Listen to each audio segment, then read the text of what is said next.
Hello, friends! It is Nomad Brad coming to you from my box truck. We're doing it live on this fine Wednesday evening. It is the first Wednesday of September. Don't mind me, I am just seasoning my cutting board. That's right, Nomad Brad's got a kitchen now. Got a sink put in today and an induction cooktop. And I got a sweet deal on this sink. It was from Amazon, but it was a return. And so I got it for like half off. Very, very good deal. Anyway, it has this beautiful wood cutting board, but I noticed it's super dry. Like when I pulled it out, it was like just super rough on my hands. Anyway, so I got some cutting board oil. I'm just kind of rubbing it down here really quick, and then we'll get into the program. So I'm supposed to do 2 coats, and so I got 1 coat on each side, and we'll let it dry for half an hour. You guys keep track of time for me. Let me know in half an hour, and then we'll put another coat on it, and then it'll be ready to use. But look at this beautiful cutting board. This side's actually not as nice. This side's really nice. Super pretty. Anyway, we're in business. Oh! Watch out. Okay, we're in business. Here we go. We'll let that dry. I'll show you guys the progress. How's everybody doing tonight? Happy to have you here. We got Flipper in the chat. We got Eunice in the chat. Hello, friends. So good news.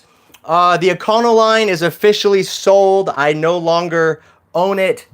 The buyers picked it up Monday and drove it back to Los Angeles, and I heard from them they made it. So they drove, let's see, they picked it up at like 11 a.m. on Monday, and Labor Day, and they drove all the way to Coachella. And then they spent the night in Coachella, and then they drove to LA the next day. So they did quite the marathon drive, much more than I would have dared to drive in one day, but happy for them. They made it to LA. They got their new home on wheels. They're excited about it. And I was excited to hand it off to them. And happy to be back to one vehicle. So here's the thing. I was kind of limited, in my moving around and my stealth camping and my travel abilities because I had 2 vehicles. And I was out at my friend Walt's property. And I had 2 vehicles. I was living in one, building the other. So I was kind of tied to that piece of land. But now that this is my only vehicle that I own, and it's fully functioning, it has all the power, the solar, the Starlink is mounted. I got a fridge, I got a mini split, I got a cooktop, I got a sink. So it's livable.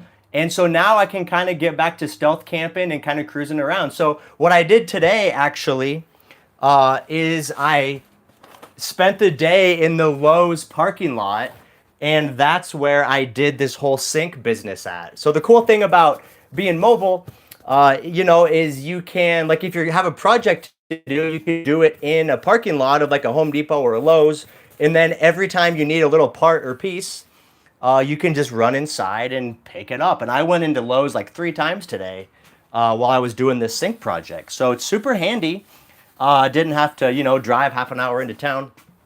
I see we got a super chat coming in strong from Super Dave. Thank you, sir. I appreciate the support. Super Dave's one of my biggest financial supporters. He's keeping me going. I appreciate it, brother.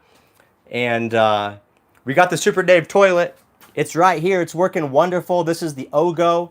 I'm gonna put a big logo right on the front for Super Dave. That's gonna be his John. Anyway, toilet's working awesome. We got Larry in the chat. What's up, Larry? So let me show you guys what I did real quick before it gets dark. So look where I'm at. So here's the Lowe's, and I actually spent the day in the parking lot working, just in the parking lot working in my van. And then now that it's evening, they have this little like side parking lot, little side street thing here, and trucks park here. And I've seen multiple trucks parked here before at night. So I'm actually gonna just try to stealth camp here tonight. Shouldn't be an issue. Look at that commercial vehicle. I got the Starlink mounted. It's a little precarious up there, But I have this really nice solid steel bracket, and the steel bracket is bolted down to the unistrut, which extends off the solar panel railing. So I bolted it in, I gave it a shake test. It's super, super rigid. So the Starlink is super rigid. The only thing is, just the question is whether or not, you know, from driving with the wind, if it's gonna flip it around or not. But the Starlink is very rigidly mounted in place. So we're in business. We're streaming live in 4K. Look at this. Look at my backyard. Northern Arizona is really beautiful. Look at this. We got pine trees. A little sunset action back there. I might have my morning coffee out here tomorrow. Watch the workers coming into Lowe's. Anyway, so that's where we're at on the outside of the rig. Let me show you guys the inside. So I don't remember exactly where we left off last week, but I got the fridge mounted down. It's working. I hit the grocery store today. We got a full, look at that. We got a full fridge, so much room. Look at all those eggs. I got way too many eggs. Plus the freezer. Look at that. I still got so much more room. I'm gonna get some frozen fruit, maybe some ice cream. And yeah, nice big freezer. I'm happy about it. Someone asked about how it's secured. So I just put some angle brackets on the back, and I just drilled.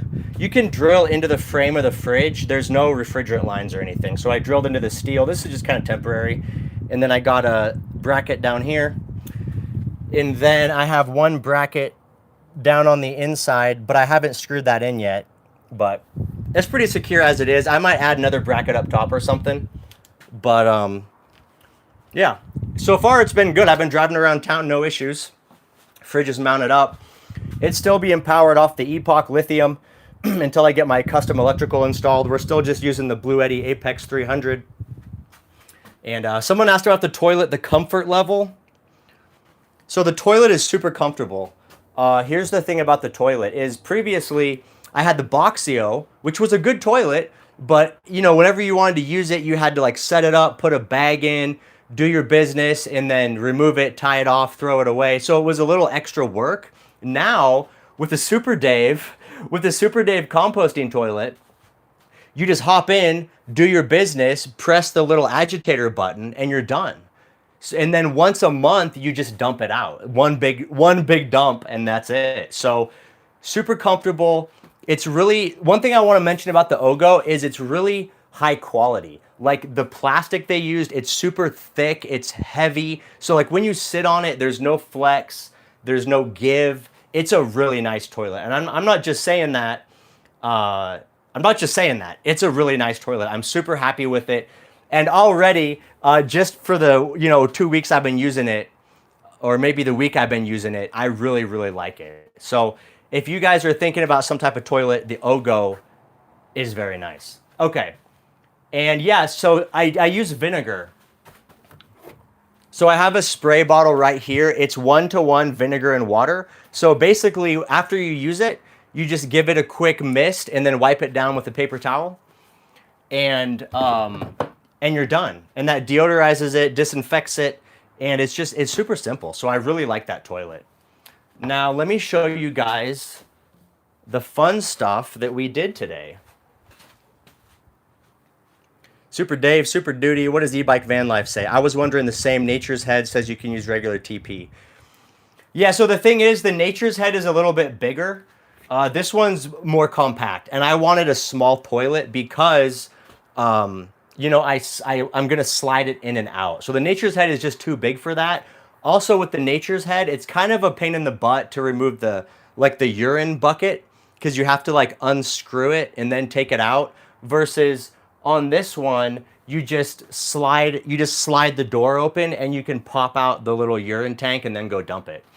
I don't know. I think this is pretty cool. Plus the Nature's Head is manual. It's like a manual crank, versus this one, it's powered. So you just hit a button and it cranks it up for you. I really like this unit. I've installed the Nature's Head for a client. I've never used one myself, but I've installed it and I'm just familiar with how it works. And I think the Ogo is where it's at. I really like it. Okay, let's get on to the fun stuff. This is what we did today. Look at this. Nomad Brad's got a kitchen. Look at that. We got a sink. We got the countertop here. The oil's drying on it. And then I um, flush mounted an induction cooker. So we're in business. So here's what I did. Previously, this white countertop was over here. That was just temporary. This white countertop, this is the one I'm going to epoxy. So this is going to have your guys' names on it, everyone that contributed. And then we're going to do a cool orange and white epoxy flow across it. So that's why we have this over here. And on the kitchen, this is the same countertop I used in the Econoline. And I really, really like it. I used that countertop for almost 3 years. And when I sold it last week, I looked it over. There was not a single scratch or dent in it. It's really, really durable. So I think for a kitchen surface where you're setting down jars and cans and you're kind of rough with it, I think this is a really good surface. I didn't want to do epoxy on the kitchen because epoxy does get a lot of really light, like fine scratches in it. And over time, it just kind of looks bad.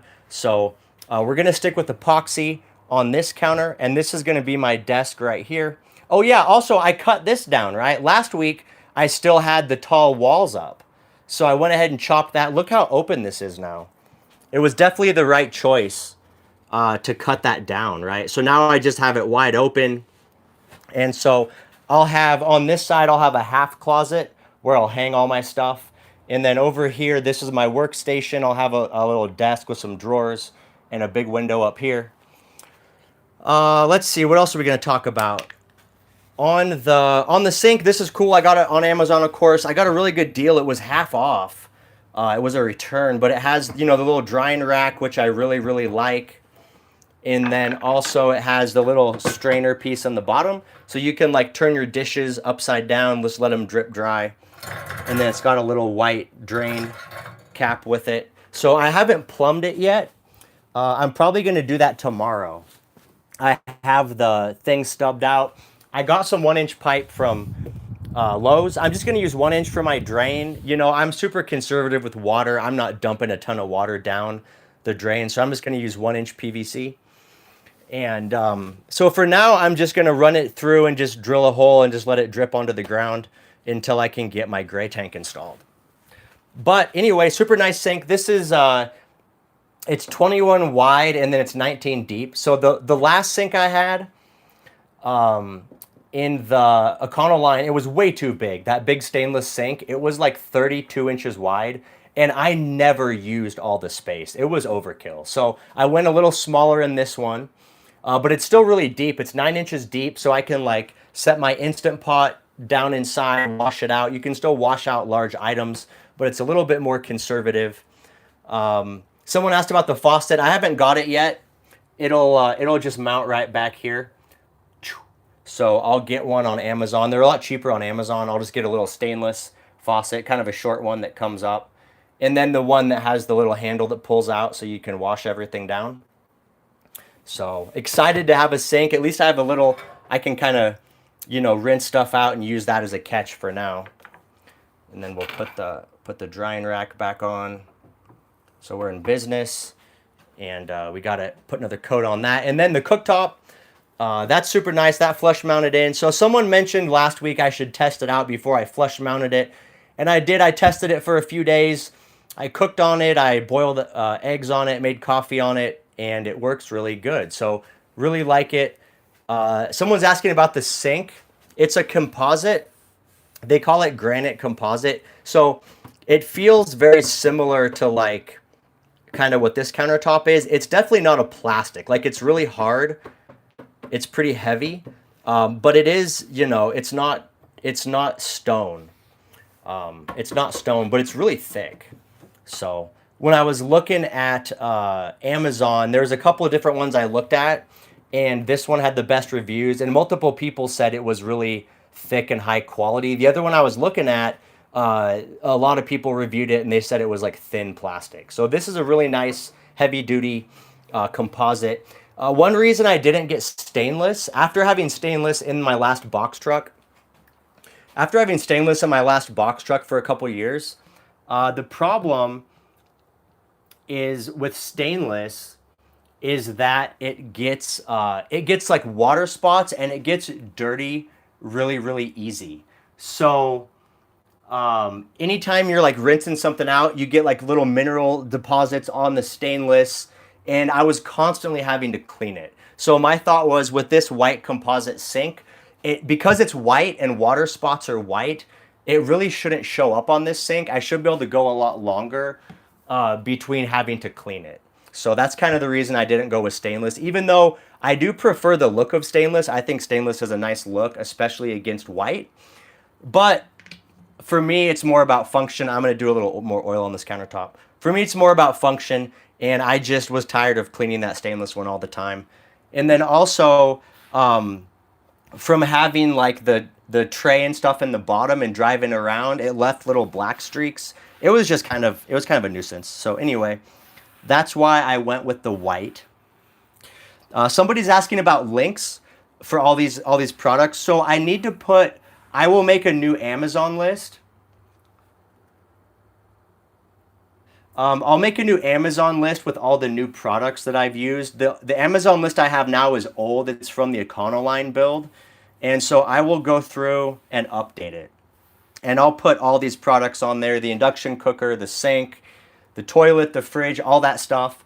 So if you want to, look at any of this stuff, you can find it, see what it is. And also, like e-bike van life just said, you can also follow my journey and just see how it works out, right? Like see what the reality is, see if the sink holds up over time. Like, is it going to get brown or discolored? I don't know. Who knows? This is, we're just trying stuff out here.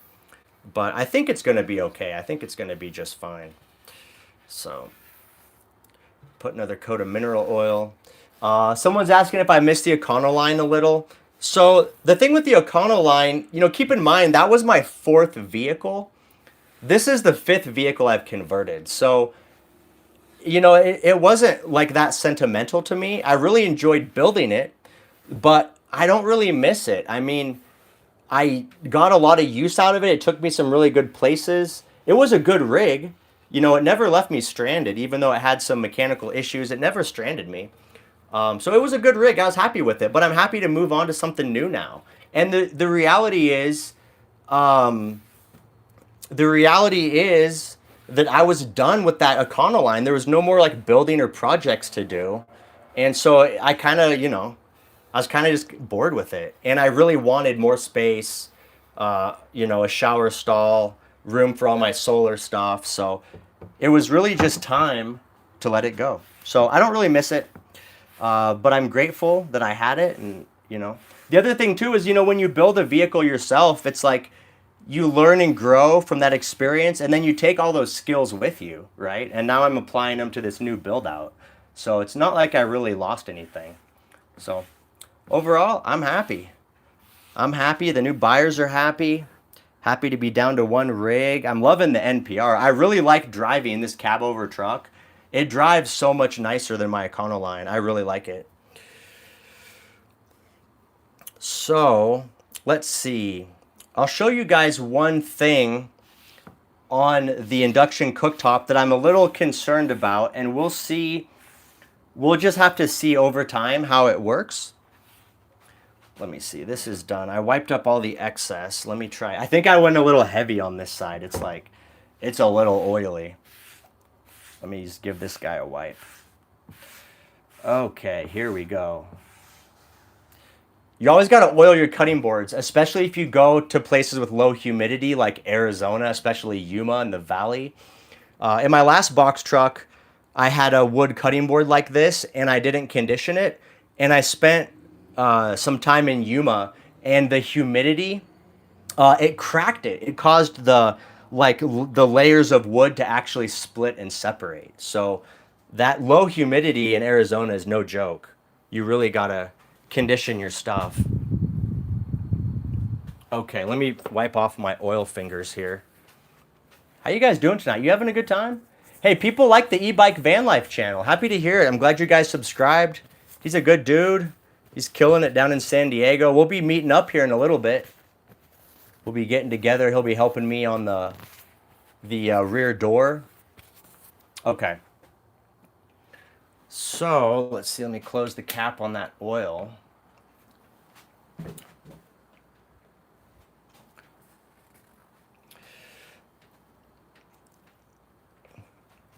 Okay, and then I'll tell you guys something else really quick. I'm gonna have overhead cabinets all the way across and then to the edge, and this is where the Murphy bed is gonna go. It actually just got delivered today at Nomad Dad's place. So there's gonna be counters over the top. With the sink, I'm gonna try to put a mirror right here, and then I'll have a big window in the middle right here. And then above my induction cooktop, I'm gonna have another stainless steel kitchen exhaust hood. So there'll be a hood right here. So when I'm cooking, it sucks all the cooking fumes up out of the rig. And someone mentioned on one of my videos I shouldn't put the cooktop here because oil and stuff was gonna splatter onto my bed. But the Murphy bed is 20 inches deep. These counters are 25. So the Murphy bed is basically gonna come all the way out to here. So for the most part, and then like when it's closed up, you know, there's nothing's gonna splatter onto it. But the frame of the bed, even when the bed is down, the frame is always gonna come out 20 inches. So basically, this is gonna be like a little cavity back here. So with the vent up top and then a little splatter screen on the wall, there won't be anything that makes it onto the bed. But that's gonna be the kitchen layout. Okay, so I'll show you guys on this cooktop. One thing I'm a little concerned about is it has, you know, on the bottom it has a vent right here. I don't know if that's intake or exhaust, but it has a little vent fan. And then it has these, let's see if I can focus. See that, like those vent slats on the side? There's actually 2 rows of those, but the countertop, you know, the countertop's not that thick. It's 1.25 inches. That's pretty standard countertop depth. Yeah, this is laminate countertop. I just got it at Lowe's. It was 130 bucks, I think, for this 6-foot slab. Anyway, there's 2 rows of venting, but the upper row was up at the top of the cooktop, so it's blocked by the depth of the countertop. So I'm only getting basically half of the vent exposed. So I'm hoping that's enough, you know, for airflow for it to stay cool. Otherwise, that's kind of a bad design, right? If half the venting gets blocked off from a counter install. But it is designed to be flat mounted like this. So hopefully it all works out, but that's something I'll just kind of keep an eye on. And, you know, I'll be using it and make sure it doesn't overheat. Hopefully it doesn't. And if it does, then we'll have to figure out something else to do. But here's my little home on wheels. So the next thing I need to do is I need to get a chair for my office space so I can edit videos at my desk while I'm sitting. Because right now all I have is I got to lay on my bed to edit. By the way, this is my comforter. It's not stained. It's like a brand new comforter. I just bought it last year. But what happened is I tried to tie-dye it. And because it's polyester, the tie-dye didn't stay. So it just, like, the tie-dye rinsed out and now it looks stained. But it's actually like a brand new blanket. It's just got dye now. So usually I have a cover on it, but I don't have the cover on right now. But just so you guys know, that's not like a super dirty stained cover. It's just, yeah, it does look like a tortilla. It's just got some tie-dye on it. Anyway, need to get a table for my editing station. And so what's coming up next on the box, I got some more Blue Eddy stuff in the mail.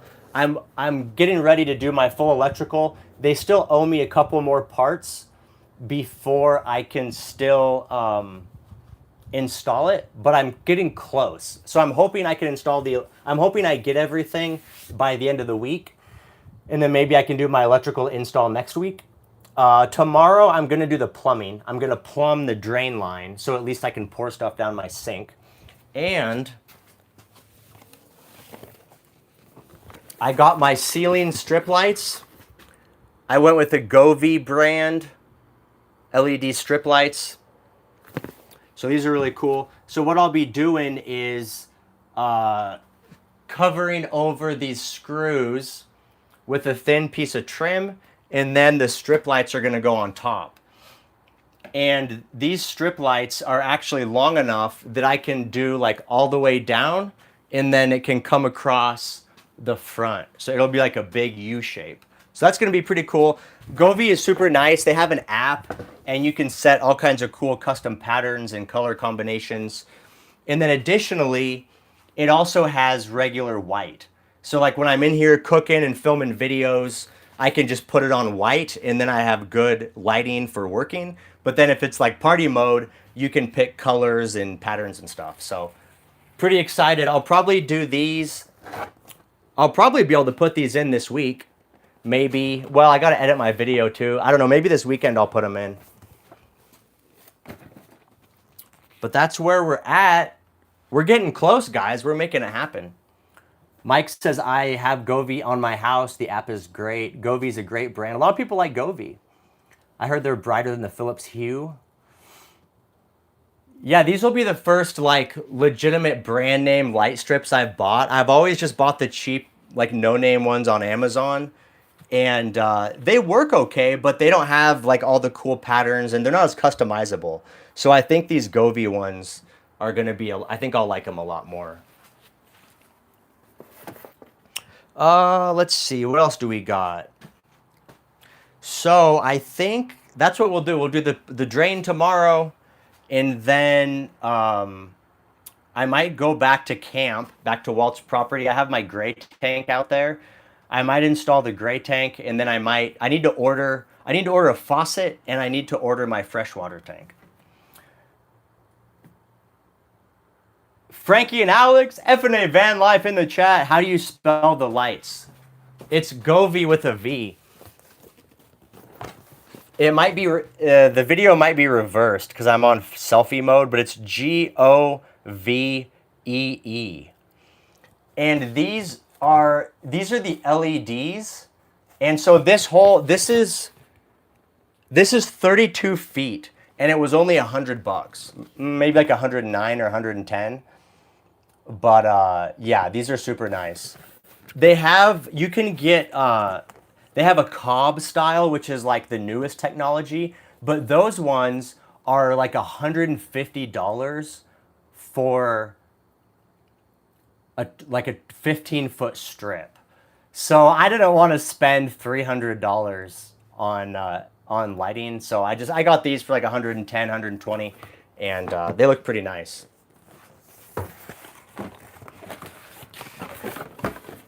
And they have, let's see. The cool thing too is it includes everything you need. So like when I did the strips in my Econoline, I bought the LED lighting channel, screwed it to the ceiling, and then you stick the LED lights inside, and then you have to buy a separate cover. But these, it's all included. So you get the strip lights and the base and the cover. You get everything you need. Let's see. Yeah, here we go.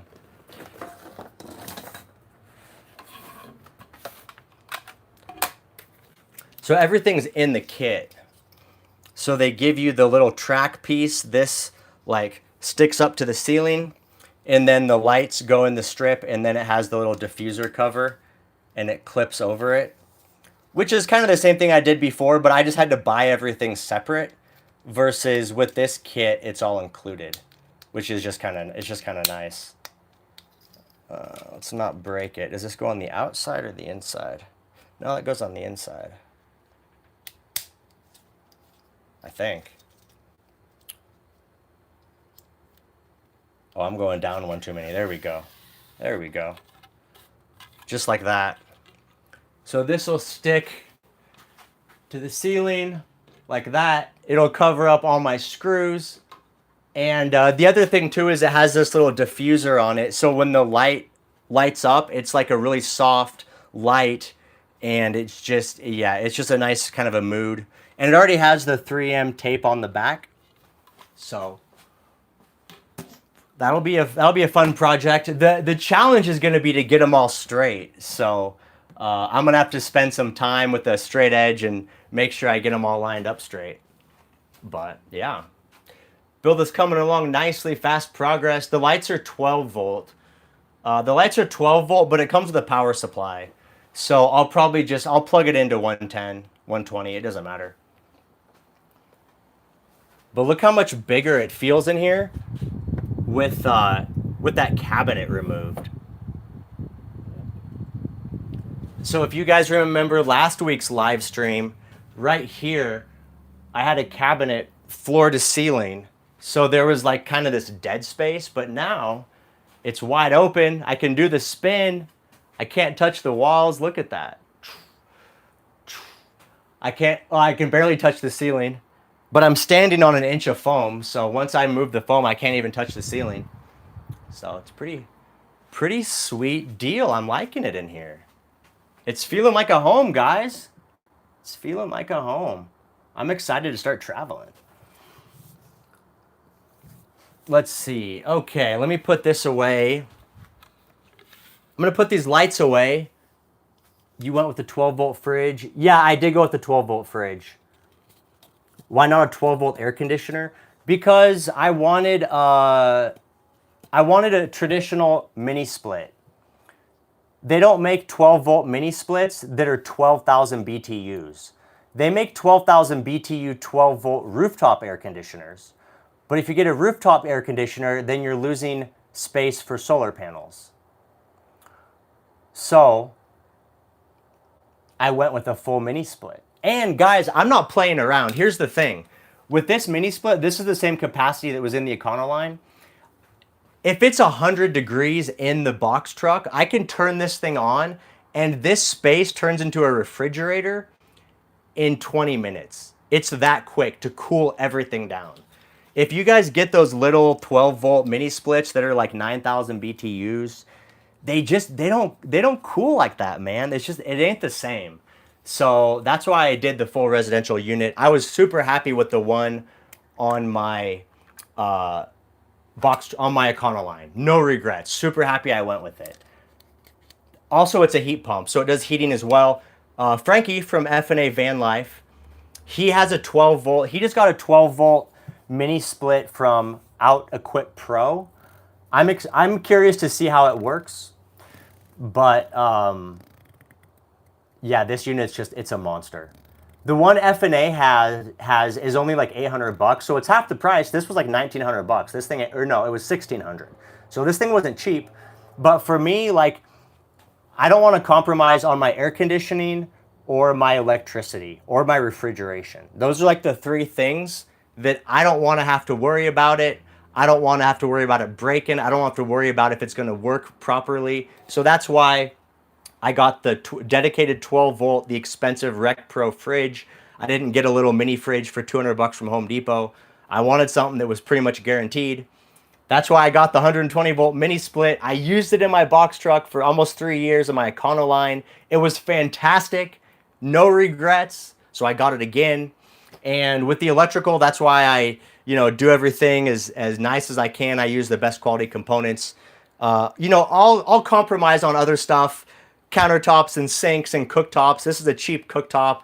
But when it comes to these things, like I ain't playing around. You know what I mean? I want the good stuff. I want to know it's going to work for me when I need it. So, because, the thing is, it's one thing if you live in a house and your fridge goes out, you just go buy a new one, whatever. Your air conditioner goes out, you call the service guy. But when you're a nomad, there ain't nobody to call, right? So you need your stuff to be reliable and you need to be able to count on it. And so that's why I made the choices I did on the electrical and on some of the other stuff. Okay, let's put this back together. I don't think it's all going to fit back in the box. You know how it is when you buy something and it's packed super tight and you take it out and then you can never get it back in? I think that's what just happened to old Nomad Brad. So we're just going to leave it set out for now. We'll fuss with that later.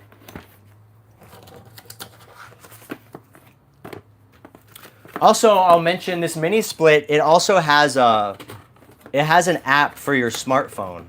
So you can control it change the settings, do everything you need from the smartphone.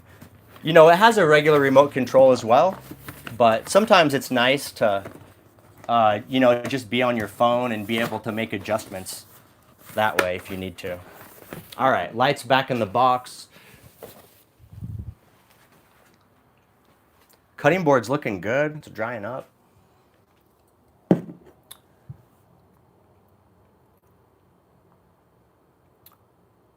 When you're a nomad, who you gonna call? Nomad busters. Yeah, there's nobody to call when you're a nomad. Ain't nobody gonna come work on your system. When it's all custom like this, you can't call anybody. You gotta fix it your damn self. You could hang meat inside the box if it's cold enough. There you go. Why not?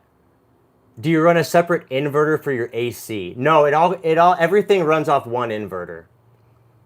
Everything runs off one inverter. And actually, the Blue Eddy all-in-one inverter that they're sending me that I'm going to be installing and testing, it's 5,000 watts, which is pretty cool because my last inverter in my Econoline was only 3,000 watts.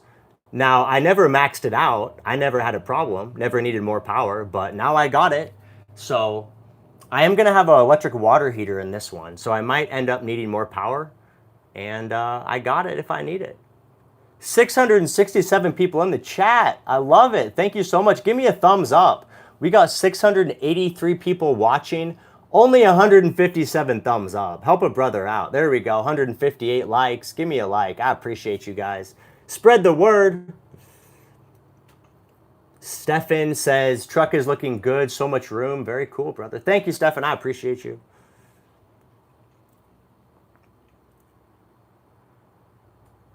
$3,000 watt. That's the dream. Know your systems perfectly. Absolutely. Super Dave's got the 24 volt, 3,000 watt inverter. Up to 217 likes. Thank you so much, guys. I appreciate you. What's happening? How goes the build? Build's going great. I'm loving it right now.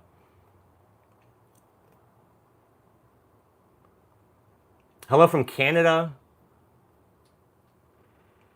I just saw Nomad Dad yesterday. I was over at his place hanging out, picking up some Amazon parts. He helped me make a bracket for my Starlink that I mounted. So he always comes in clutch. He even had a couple pieces of metal that I could use. So super happy to hang out with Nomad Dad. And then this morning, I stayed the night at his place. So this morning we had coffee together. And then I hit the road and came out to Lowe's. Thumbs up. Look at all these thumbs up. Great work. Thank you so much. I appreciate you. Any thoughts on a microwave? I have an Instant Pot. I'm not going to do a microwave, but I do have, I have an oven. So one of you guys bought me a Wonder Oven off my wish list. I haven't installed it yet, but I do have, it's kind of a small oven, but it's a convection oven. It also has a steam function, so you can like steam up pizza or bread or whatever and not really have it go dry on you. And so I think what I'm gonna do is store the oven. I think I'm gonna store the oven down here. And I have to look into it to see, I don't know if I can permanently install it down here or if it needs to be on a countertop because there's gonna be some drawers above it. But if I can permanently install it, then I'll permanently install it down here. Otherwise, it'll just live down here. And then when I want to use it, I'll just bring it up and set it on the countertop and plug it in. So I'm not quite sure how that's going to work yet, but I do have a Wonder Oven. Thank you so much. Your name's going on the countertop. People are asking about it. I'll be doing the countertop in Yuma this winter. So probably maybe November or December, I'll be doing the custom epoxy countertop. It's going to be right here. Have all your guys' names on it. Yeah, and we got a lot of counter space. I think 53 people contributed to that, and so we'll have 53 names. 53 names on the countertop. It's going to be cool. Who's this Oliver guy? I think we need to silence this guy. We're putting you in timeout, Oliver. I don't know what your deal is. Timeout for you, Oliver. Bye, Felicia. Hello from Germany. Hello, happy to have you here. Thanks for joining the chat. Thumbs up from Puerto Rico. Hello, happy to have you here. Oliver is in crash out. Oliver's in timeout now. He gone. All right, so I'm monitoring the chat now. If you guys have any questions, any questions about the build or about box truck life or being a nomad or whatever you got, let them fly. Is it feasible to transfer the box from one truck frame to another? That's a good question. Yes, it is. My friend Mark from Wanderbox did that. He moved his box from a Isuzu NPR to a Kodiak. So that's the nice thing about a box truck is you can do a nice, big, beautiful build out, and then if the vehicle chassis ends up not being to your liking, you can just swap the box onto another vehicle. Like versus if you build in a Sprinter or a Transit, you're stuck with that vehicle. You ain't moving your build out. So it is really nice to be able to do that. Cloud9 says Wonder Oven needs to be on the counter because of the heat it produces. Yeah, that's kind of what I was thinking. So that's fine. I'll just put it on the counter when I'm going to use it. Where's the silicone mat? It's under my Instant Pot. It's right here. I got it. You guys, if you guys were here last week, we had some hot silicone talk. Banned to the Shadow Realm, Teddy Off-Grid. You know it, brother. He gone. What is your best advice for installing an electrical system? That's a good question. I have two pieces of advice for installing an electrical system. Number one is you should plan it on your own. Try to learn about it and plan it on your own so you know how stuff functions. So if you have an issue down the road, you can fix it yourself. But number two is you should have a professional oversee your design before you install it. Most importantly, wire size and fuse size. I did a consultation with somebody this week, a subscriber who sketched out his own electrical system for a shuttle bus or a schoolie that he's living in. And he said, hey, I want you to look this over before I install it. Here's the problem. He was looking at wire sizes and he needs double-aught power and ground wire for his inverter. He has a 2,000 watt inverter. Double-aught is signified as 2/0. He thought that was just 2 gauge, number 2. And so if he would have installed his inverter with a 200 amp fuse on number 2 wire, he would have melted that wire down and possibly started a fire.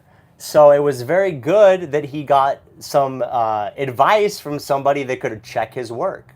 So that's one thing I would say is if you're going to do electrical, you should definitely try it yourself, at least try to understand it and pick out the components and how everything operates.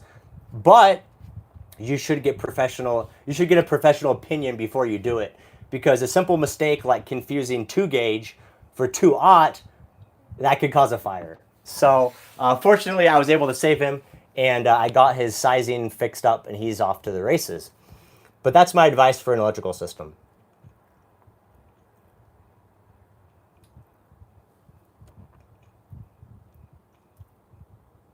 Nomad, do you plan to travel to other states? Absolutely. Yeah, I'm in Arizona right now. I'll be going to California in a few weeks. And then I'm planning to go to Oregon this summer. Spring, summer, I want to go up to Oregon. So that's my plan. And Washington as well. So do a West Coast road trip. It's going to be fun. I'm excited.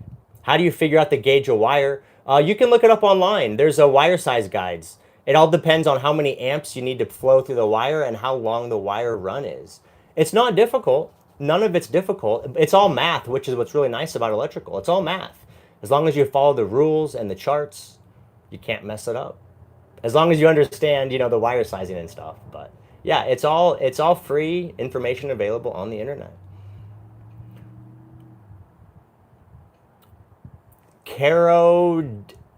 Caradrig 8425 says, I wanted to do a van build because of your videos. Now I'm convinced the NPR box truck is the way to go.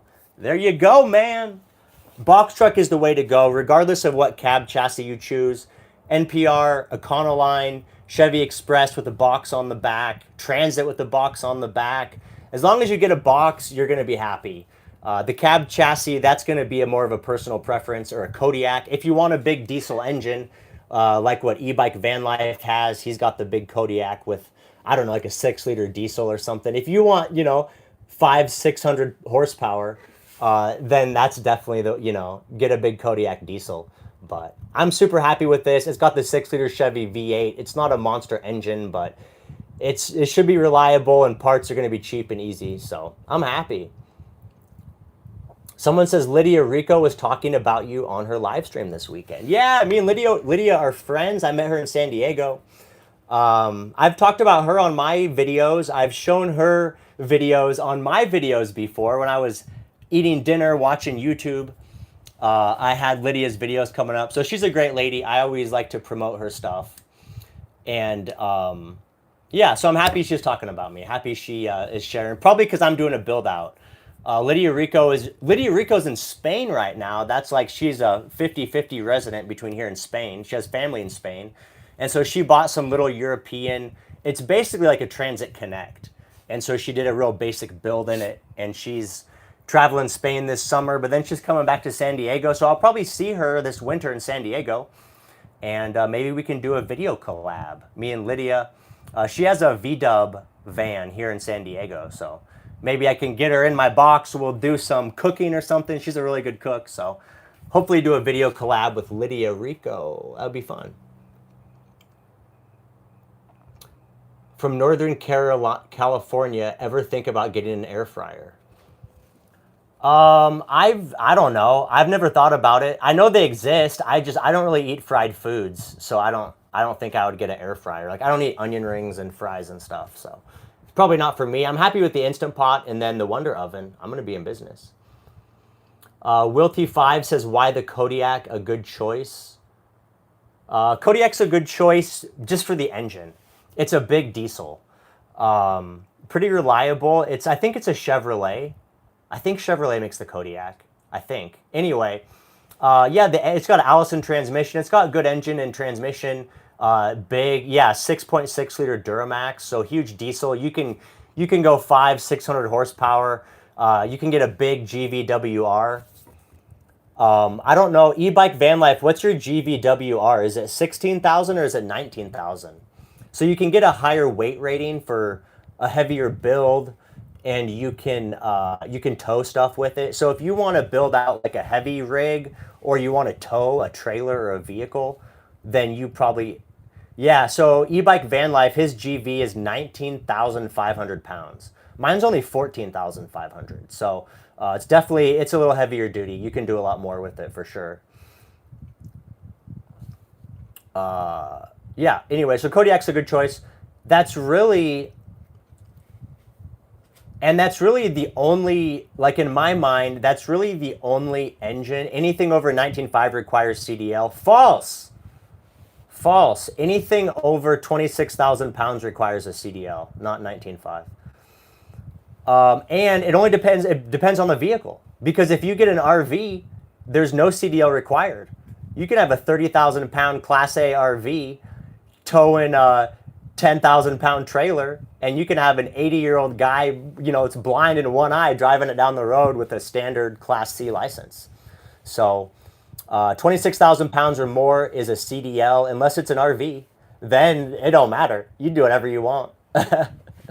You just do whatever you want. My old truck is sold. Yes, Camping Carpenter. It's gone. Buyers picked it up Monday. It's off to a new adventure. Domino Consultant says air conditioner condensate as a water source. Consider it. There you go. That's a tip for you folks. Drink your air conditioning condensate.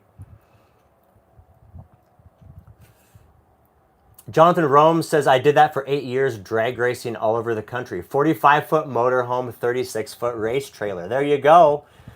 Jonathan Rome's was 100 feet traveling down the road and standard Class C driver's license. That's wild. That's wild.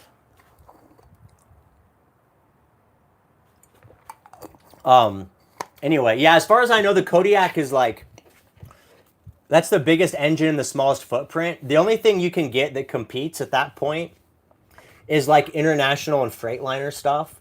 But now you're getting into like full semi-truck territory. So, that's like a whole nother animal. I think the Kodiak's a good happy medium. Another nice thing about the Kodiak is it has the tilt forward housing on the engine bay. So it's not as accessible as mine. My cab tilt is insane. You can access anything. The Kodiak's a little tougher to work on, but still you can tilt the engine fiberglass piece forward and you have a lot of working room. So I think it's a pretty good platform. I considered one before I got this NPR, but I'm so happy with this cab over. I couldn't imagine switching. Uh, Otaku Van Life says you think an Apex 300 with enough extended batteries that it could hang with a Victron. Yeah, 100%. Here's the thing, like the inverter in the Apex 300, it's 3,800 watts. Most of your inverters are only going to be 3,000 watts or less. The Victron Multi Plus, I think it can push up higher, but you're spending like, at that point, you're spending like 2 grand. The Apex is going to be a lot cheaper. You can add a couple battery banks to it. It's a good unit. The nice thing is there's just, you don't have to install it, right? And the Victron stuff, it requires some programming. It's really advanced, guys. It's definitely more customizable. A lot of people like Victron because of how custom it is, but there's a pretty big learning curve on understanding how it operates, how to program it. There's like a whole computer software you got to use. It's a lot. So I would say for most people, you probably don't need a Victron. And if you don't want a Victron, you can just get an all-in-one like the SunGold Power inverter charger that I have, that e-bike van life has, or that I had in the Econoline. I think there's a lot of better options than Victron just for ease of use. I like Renogy. Renogy is good. A lot of people bash on Renogy, but the reality is, all this equipment, it's only as good as the people that install it. And what happens is because Renogy is like kind of a lower price, a lot of like people buy it that don't know what they're doing, and then they install it incorrectly, and then they blame it on the equipment. But it's usually not an equipment failure, it's usually installation error. So I've installed a lot of Renogy myself, and I've never had problems with it. So yeah, like what Kenny says, it's usually the installers mess it up. Keep in mind, Renogy is a huge multi-million-dollar company. All their stuff is engineered. It's one thing if you buy some cheap no-name Chinese inverter off Amazon, that can be dicey. But Renogy is a big name, a big brand, and it's all engineered well. They make good stuff. I have no problem with Renogy. I ran Renogy in my first 3 vehicles. They were all Renogy systems. I even had Renogy batteries. Yeah, everything you hear against Renogy, it's usually because people install it improperly and then it doesn't work right. And then people complain, like, oh, Renogy sucks, but it wasn't installed properly usually. Li Time is good for batteries. I've installed a lot of Li Time. E-Bike Van Life is running Li Time batteries in his Kodiak with a SunGold Power 3,000 watt 24 volt inverter.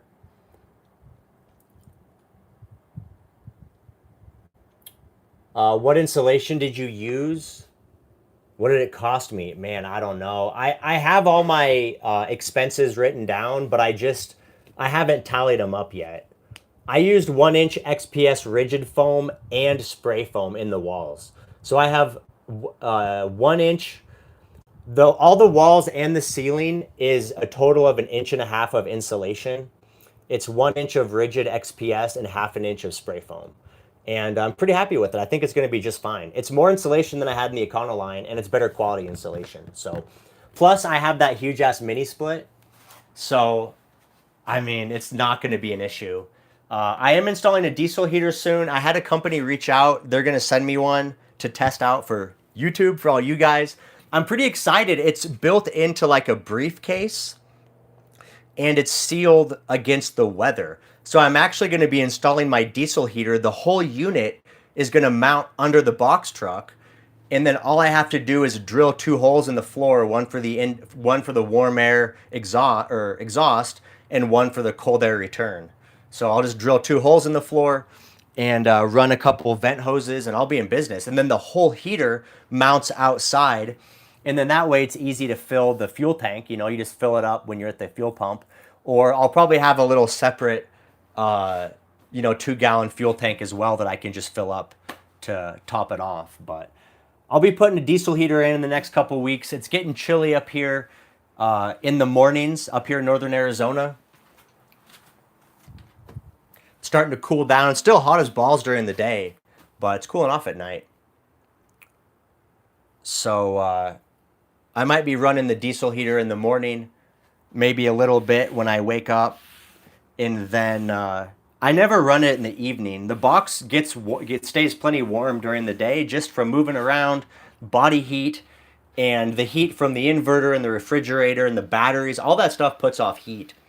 So it stays pretty comfortable in here during the day, but when you go to bed at night and everything kind of shuts down and your body heat drops down, then it's a little chilly in the morning when you wake up. So sometimes I'll run the diesel heater for a couple hours in the morning when I get up, and then that's pretty much it. And especially right now with the rear door, not being installed, it's not sealed or anything, it's not insulated. So it'll be a little extra cool, that's for sure. All right. So the cutting board looks good.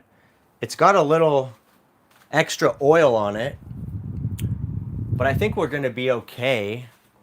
It'll probably just dry out overnight. I could try this paper towel. It's like a cloth paper towel. Hopefully it doesn't leave any debris behind. I'm just going to give it a wipe with my cloth. It's really pretty though.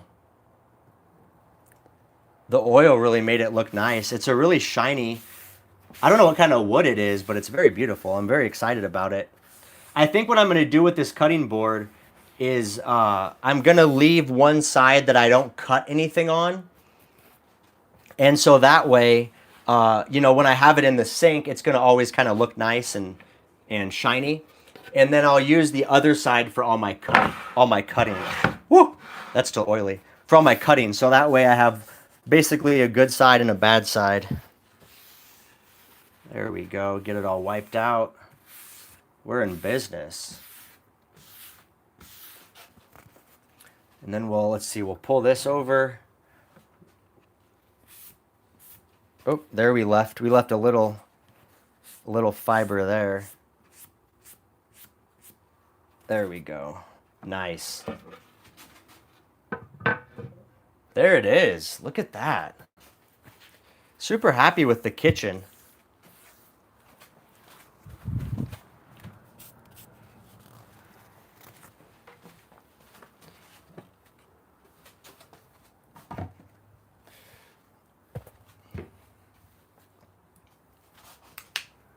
So another thing I wanted to do is I wanted to leave a big space in between. That's why I separated the sink and the cooktop.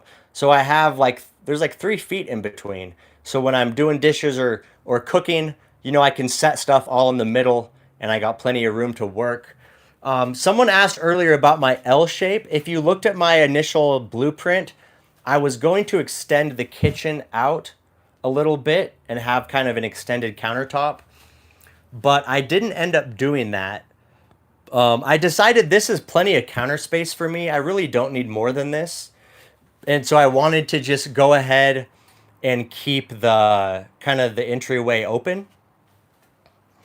And then what I'm going to do is over here, this is going to be a seating bench, like an L shape. And then over here, this is also going to be an L shape.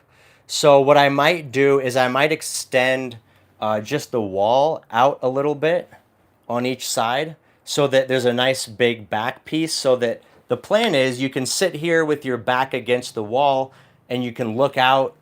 When the doors are open, you can look out and see everything going on behind you. And also, even with the doors closed, I'm going to have a big picture window up top. So that's kind of the main plan, is there'll be like a couch to chill here on each side and look out that way. So I might extend the counters out a little bit, but I'm definitely not going to do a full L shape. I got plenty of counter space. Plus, I have this whole countertop here. So, if I'm really getting into it and I need more space, I can easily just set something back here. And there's going to be plenty of counter space to do all my stuff. Look at that. I'm gonna get a little floor mat to go down here, little all-weather floor mat, and then I'm gonna cut a door in here, and this is gonna be shoe storage. So that way, all my shoes have a place to live, and then if they're muddy and dirty, you can take them off right when you come in and just store them in a cubby down there. So it's coming together, guys. It finally feels like a home in here. It's about time. It's been uh, it's been 2.5 months. Maybe let's see, June, July, August, 3 months. It's been 3 months that I've been on this build out. So, and I've been going pretty fast. So you could see how long it takes. And I mean, I have a lot of experience building stuff out. So it's like if it takes me 3 months just to get to this point, if you guys are doing it for your first time, you should budget. It'll probably take you twice as long, so maybe 6 months. So I'm planning. I've spent 3 months on it. As you can see now, things are moving pretty quickly. So I think in another 3 months, I should be able to have it complete. So that would be basically 6 months of build time, start to finish. And so if you guys are doing your own rig on your own, starting from scratch without experience, you should probably budget. I mean, you should budget a year. And that's if you're not working. If you're working and just building on the weekend in your spare time, it could take you a year and a half to 2 years to finish the job. So it's a lot that goes into a build out. It's not easy. I enjoy it. It's enjoyable and it's fun to see it all come together, but it's a lot of work. People don't realize how much time it takes. And that's why when people ask me if I'll do a build out for them, like I don't have time. I can't dedicate another, 6 months of my life to building another vehicle. I'm trying to go live. I'm trying to go live in the mountains, baby.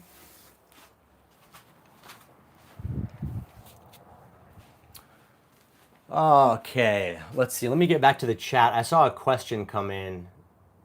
Oops, that I wanted to address.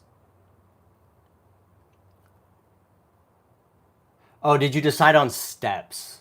So I don't have any steps yet for the outside. I need to get them. It's not quite on my list yet. It's something I'll do. I don't know. Maybe in Yuma, maybe in like November, December. Right now, I basically have to just climb up inside. It's a big step. It's not easy.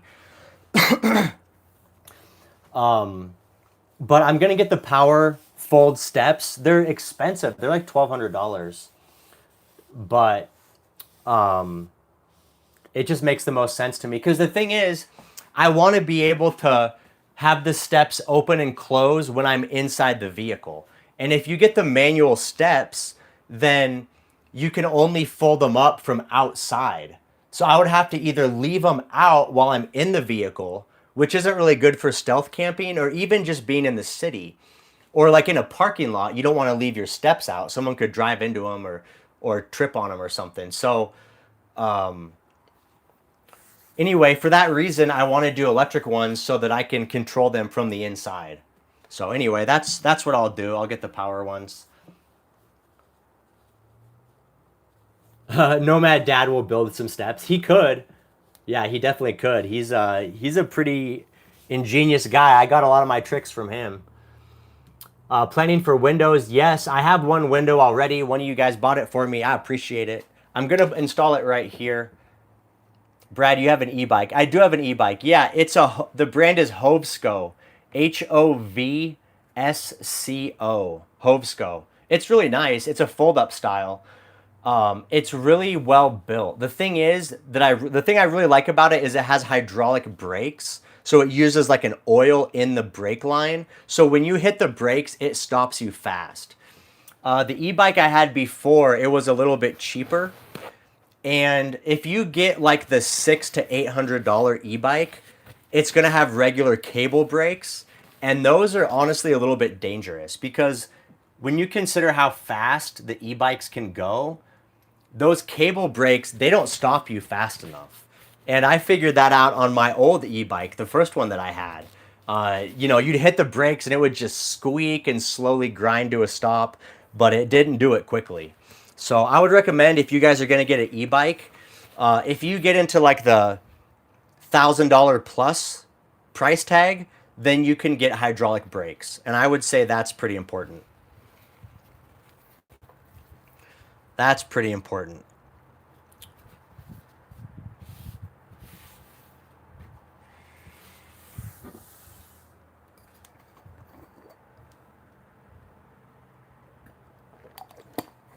Do do do do do. Yeah, so I'm putting in a window. I have a window already. I need to install one before I go to San Diego to visit e-bike van life. And so I'm going, okay. Ensum says I would budget at least 1,000 to 1,500 for a decent bike. Absolutely. I agree with that. I'm going to install it right here. It's 36 by 22. Where's my tape measure? Let's see. Here it is. So the window is 36. 36. Look at that. It's a huge window. So it's going to be that wide. I think it's 36. I'm pretty sure it's 36. And then I know it's 22 tall. 22. So it's going to be a massive window, which is what I like. The only challenge is because it's so wide, I probably should have got a little bit smaller one, like 32 inches. Because it's so wide, it's going to cut into my cooktop. Actually, you know what? I only have one window so far. I still need to order the other one. So what I might do is the window that I have already, the 36 by 22, I might put it over here. And then that way I can put a 30-inch window here, because then it'll be in between the cooktop and the sink, and then I still have room to put a mirror and a backsplash, and it won't look off center. So let's see. This is my workspace. I'm gonna sit on this side of it, and I'm gonna have a desk over here with drawers in it. So I'll be sitting near the middle of this countertop. So I can easily, oh yeah, I can easily put a 36-inch window right here, and then 22 high, no problem. So that's what I'll do. I'll put the 36 by 22 right here, and then I'll order like a 30 or a 32 by 22, and I'll put it over here. And then that'll give me, if I go, I should probably try to do 30. If I go 30, then it'll be in between the sink and the cooktop. And then I can do like a sink or a mirror right here behind the sink. And then I can do a little splash guard behind the cooktop. Someone said cutting down the closet was a good choice. I agree with you, yeah. And that's one thing, about when you're building is sometimes you just got to get in a space and see how it feels. And so just having this being wide open it's so much better. And then I got an extra 32 inches of counter space now. So if I'm cooking, I can put stuff here. So it really opens it up, not having that big wall here. And that's my goal on the build out. Most of the choices I make, my main concern is I want it to feel open. So that's why I went with the tallest box I could find. That's why I limited my insulation. I could have went with 2 inches on the floor, 2 inches on the ceiling, but that's an extra 2 inches I'd lose in ceiling height. And so super happy. Look how big that is. Really happy in here.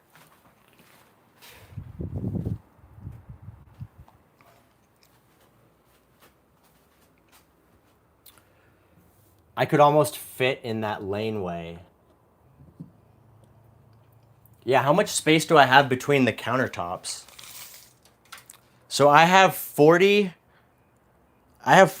inches in between the countertops. So that's plenty of room to move around. It's comfortable. Like you could have two people like pass each other and you're not bumping elbows. Like if you guys go and look at vans for sale, like Sprinter conversions and Transit conversions, it's literally, you have like 20 inches of hallway, and then the hallway is only like 3 feet, and then you have the bed in the back, and that's it. Like you just have to live in this space. But like in here, you got room, you can move around, you could have 3 or 4 people in here just hanging out, you can be cooking. I mean, it's basically a studio apartment.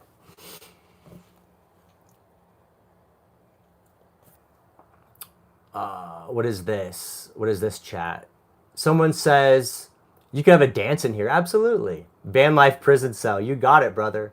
What about a hanging rod that is waist high? You can still have a closet. Yeah, I am. So this portion right here, that's why I did tall countertops. So these are bar height counters. So the countertops are 40 inches, which is plenty of height for a closet. So this section right here, the closet that I cut in half, the bottom half is going to still be a hanging closet. So I'm going to get a closet rod. Actually, I should put that. I should do that when I go to Lowe's tomorrow. I should do the closet. Then I can hang up my clothes. But yeah, I'll have all my clothes hung up in here and then some double doors so I can open it up, hang up my clothes, unhang my clothes. And then the other thing is I'll have to separate my other clothes. So that's the only downside is I don't have all my closet in one space. If I had the full floor to ceiling, then all my clothes would be in here. The compromise is I had to break it up. So the hanging clothes will be over here. And then to the left of the fridge, I'm going to be cutting this piece down here. And then basically this whole space here will be shelves for all of my other clothes, like my shirts and my shorts and my socks and underwear, stuff I don't hang up. It's all going to go in here and I'll have like a double door system. So I'm still going to have tons of space, especially with the overhead cabinets, but it's just going to be a little split up.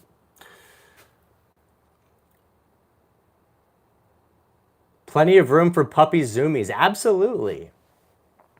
Otaku Van Life with a super chat. Thank you. I appreciate it. Says, loved the window you had with the dark out shade. Absolutely. Yeah, me and Nomad Dad kind of figured out that blackout shade solution. So I will definitely be doing those again. In fact, Dad just asked me, I think yesterday, he just asked me if I was going to do the same window coverings, and I said yes. They turned out super nice. They're super easy, and I'll make a video on it. So I'll show you guys if you want to make your own. It's super cheap. You buy the fabric on Amazon. It's like 20 bucks for a whole roll to do all the windows. And it's super simple and cheap to make, and it's very effective. I did several videos on my channel where I went outside with all the lights on inside, and you cannot see even a sliver of light shining through the windows. So they're 100% blackout, very efficient, very affordable, very easy to make. Anyone can DIY these. So I'll definitely do a video on that. Ever thought about making your rig a smart home?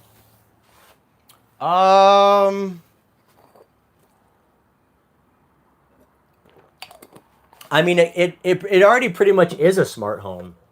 All my electricity system has an app that you can check from your phone. My mini split is all controllable from the phone. My Govee light strips are all going to be controllable from the phone. I'm doing a security camera system that's all going to work through the phone. So it basically is. It's already a smart home. You know, the only difference is I don't have one central operating system controlling everything. Google or Apple? No, I'm just gonna use whatever the stuff comes with. But you could, yeah. I mean, you could try to rig it up. I don't want to get too crazy. The thing is, I still want everything to be reliable and dependable.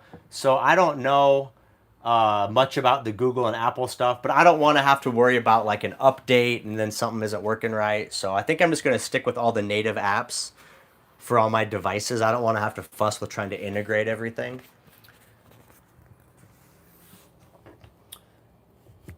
Someone says, what kind of logo are you going to put on the outside? I haven't designed it yet. So it's going to be a similar color theme, white and black with some orange. But I need to design it. I haven't done it yet. So stay tuned, and you guys will find out first person.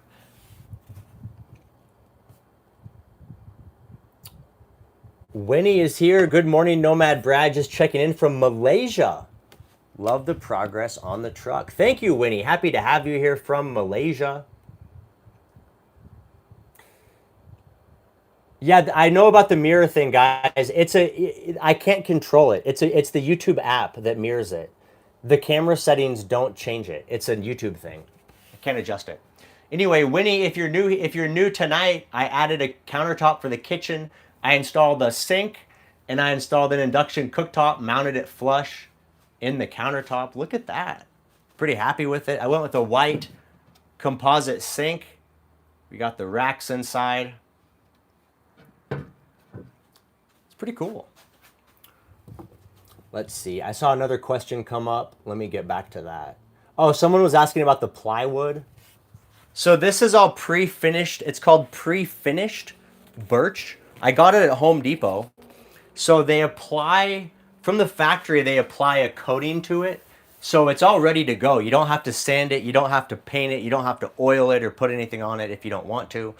I'm also using it on the floor. So I did add a bunch of coats of polyurethane just to help prevent scratches on the floor from walking around on it. But otherwise, you don't have to do anything to it. Now, keep in mind, you're really not going to see a lot of this birch. The whole upper part is going to be cabinets, and the cabinets are going to be painted white with an accent color, probably some type of blue.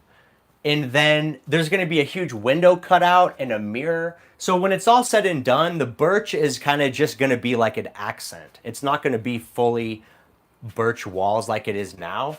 And then on the passenger side, I'm going to put some different paneling up. So again, there'll be some birch. It'll be tasteful amount of birch, but it's not going to be full on birch like it is right now. Someone's asking about the sink. It's a composite. It's really heavy duty though. I'll make a link. I'll make a new Amazon list that has all my new products on it, but it's a really heavy duty composite, but it's hard. Like if you knock on it, it almost feels like marble. So, yeah, I mean, I don't know what it's made out of, but it's very nice. It's high quality. We'll see how it holds up over time, right? We'll see if it stains or turns yellow or brown or anything. But I'm pretty confident it's going to be just fine. Just fine for a Nomad in his box truck. We got 686 people hanging out in the live stream. Yeah, someone asked about my espresso machine. So I gave away the old espresso machine with the Econoline.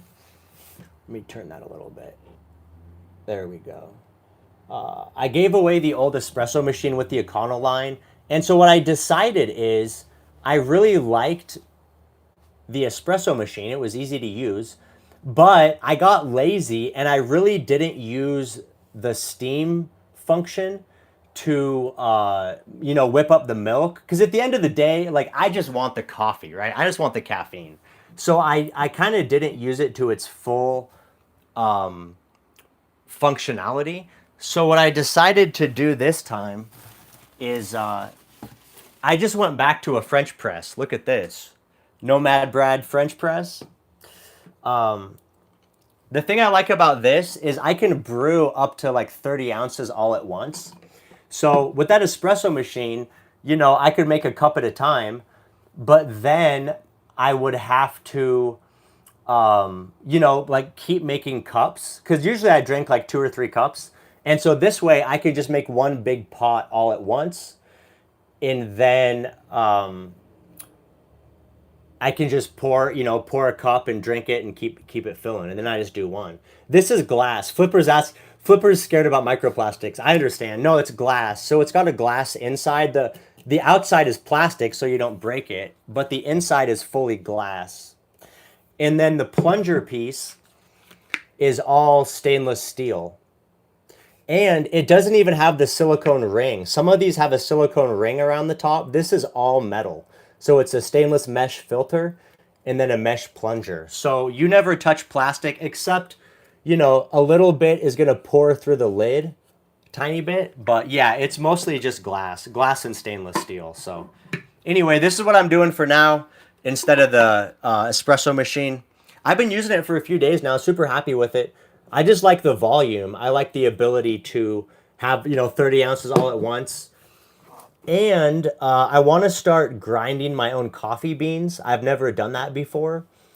Yeah, glass is the only way to drink. I drink all my water out of glass jars as well. I want to start grinding my own coffee beans. And so I think the French press will give me the most pure coffee essence. When I get fresh beans and I grind them and then I pour them in the French press and then brew them right here, it should give me the best flavor experience. So I'm looking forward to that. I got to get a coffee grinder, but that's something I'm changing up. And then the other reason I kind of wanted to do the French press is because I have this tea kettle. So I have this tea kettle that I've had for a long time, but once I got the espresso maker, I never really used it anymore because, the only thing I really used this for was for coffee and sometimes tea. But now I have a reason to use my wonderful orange teapot, right? So now I just boil water in this. Bam. And then I pour it into the French press. And so now I can use my tea kettle every day. And, it's just a little different experience. And that French press was cheap. It was only $13 on Amazon. Does it stay hot for each cup? I mean, I drink basically 3 cups back to back. So by the time, and it's funny because my dad, Nomad Dad actually asked me that this morning. He's like, but is it hot by the end? So just so you guys know, you can get a French press that is vacuum insulated. So it's all stainless steel and it has like a screw top lid and it'll keep your coffee hot for like hours. But for me, I drink all my cups back to back. So I'm done with my coffee, within 40 minutes.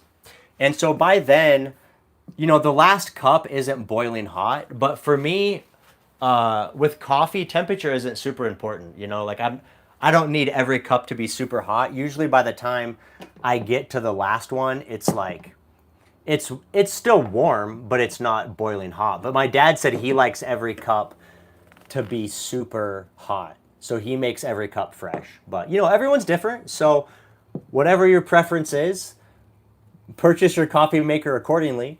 But if you guys want to do a French press and you want every cup hot, you can get a vacuum insulated one that's all stainless and it'll keep it going for hours. So that's the plan. That's the plan, Stan. I got lazy and bought a L. I don't know what that means. The sous vide cooking method is the worst. Yeah, because you're cooking in plastic. Yeah, you're boiling water in plastic bags. Definitely not good. It's best to avoid plastics if you can. You can't avoid them completely. There was some statistic that said, like, I don't remember exactly the facts. You can Google it, but each human ingests, like, I don't know, a cup of microplastics a month or something. It's pretty crazy. But yeah, any of those pod coffee makers like the Nespresso, the Keurig, all that stuff. It's all plastic. It's brewing your coffee in plastic. Not the best. And then if you're a coffee purist, you could probably argue that boiling your coffee in plastic is going to change the flavor and the taste of it and stuff. But yeah, I mean, you can't avoid microplastics. I'm not going to be on here and tell you guys that I'm able to avoid them and you guys should all avoid them. It's not possible completely, but you can definitely reduce your exposure.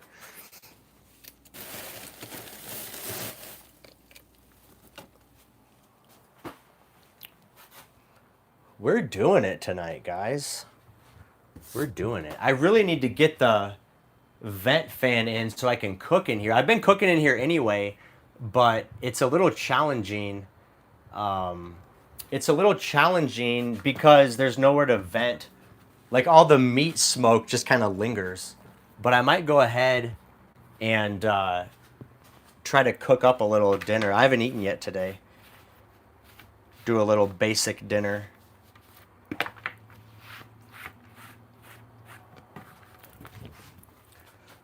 We'll try out this cooktop and see if it overheats or not, since some of the vents are closed.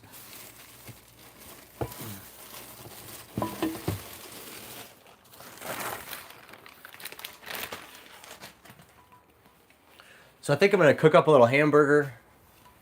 It looks so big wherever you look. I know, right? It's so big in here. I love it. Do you intermittent fast? Someone's asking if I intermittently fast.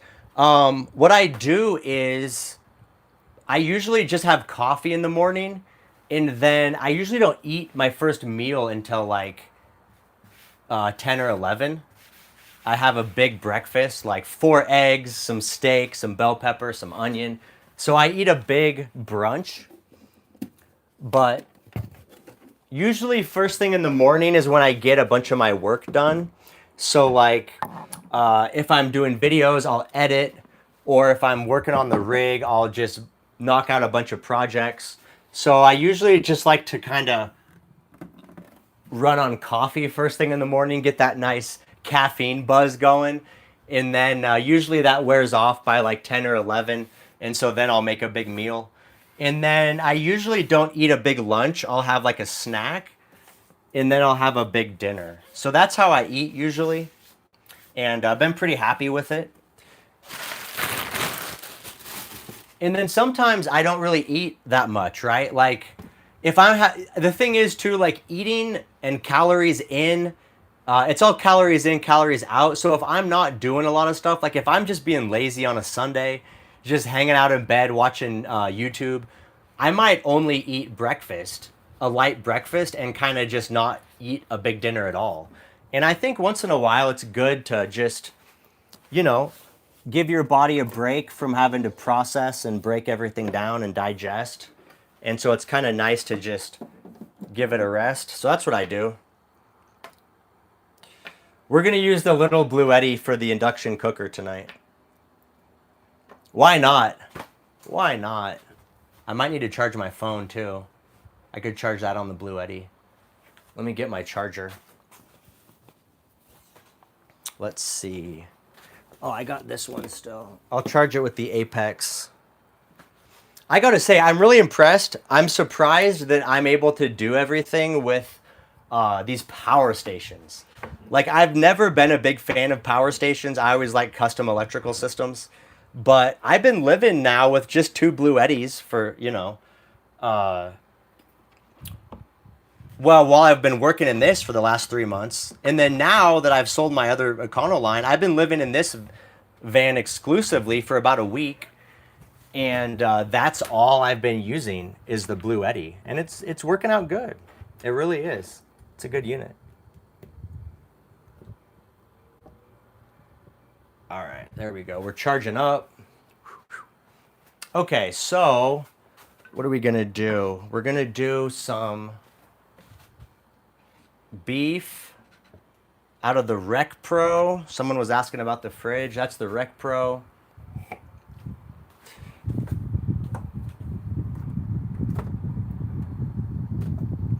We got some beef tallow.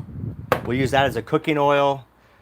We got some onion and bell pepper. I started putting my onion in this Rubbermaid because I used to keep my onion just in the crisper in a bag, but then the whole fridge would end up smelling like onions. So I've started keeping it in Tupperware, and that seems to solve the problem. What do we got? We got some cucumber. So I think I'm just gonna make a cucumber salad. And then I'm going to cook up some beef. We'll just keep it light tonight. It's late. I don't want to make a monster meal. That looks pretty good. That's good enough to get started. Ooh, watch out. Someone's asking about how many watts the induction cooker uses. I have no idea, but we're going to find out tonight. The cool thing about the Bluetti is that it tells you how much power you're using. So we'll be able to monitor it and see what the cooker uses. Let's see. Let's move this guy.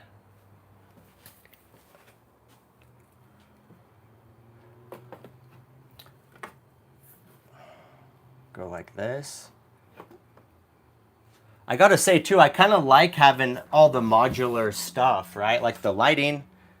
I mean, obviously, once I have those Govee light strips installed, then everything's going to be super easy. But It's kind of cool just having stuff you can move around and place it where you want it.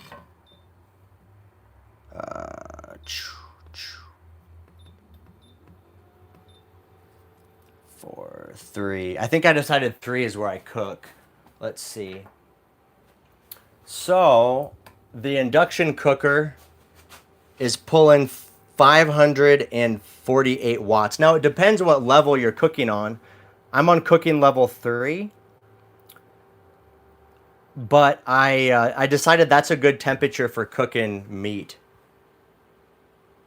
About 550 watts.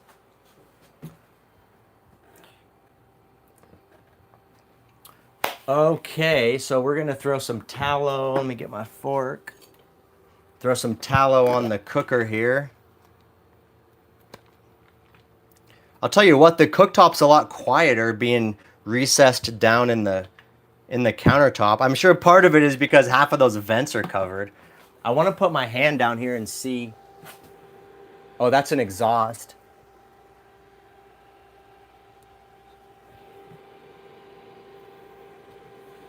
Okay. Well, it still feels like it's a pretty good airflow down there, so hopefully it all works out. All right, so we got some tallow in the pan. And we'll cook up the beef. I got some beef from Safeway today. Brad does a great job with the live streams. Thank you so much. Yeah, I try to, keep you guys included, make you a part of the adventure. I'm excited to be in a new rig with a new adventure. Doing a little bit of stealth camping again. We're just parked outside the Lowe's on a side street next to a big semi-truck. Making it happen, man. We're making it happen. So I'm just going to cook up all this meat, and then we'll save a pretty good portion of it in the fridge for, breakfast and stuff. And then I do have the door open at least, so some of the meat fumes will be able to escape.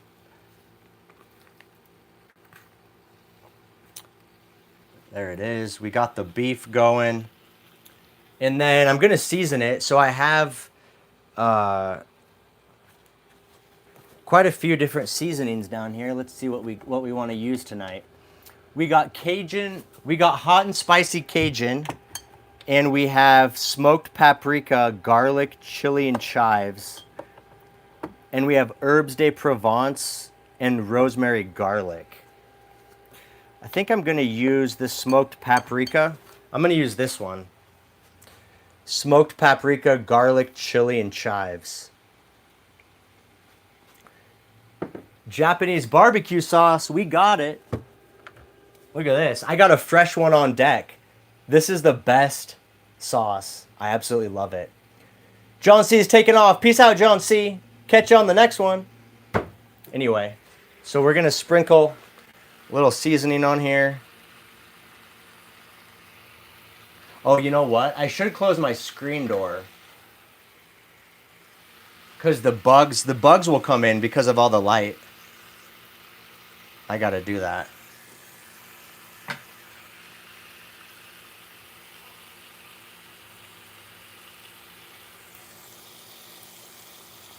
What is this? Microplastics!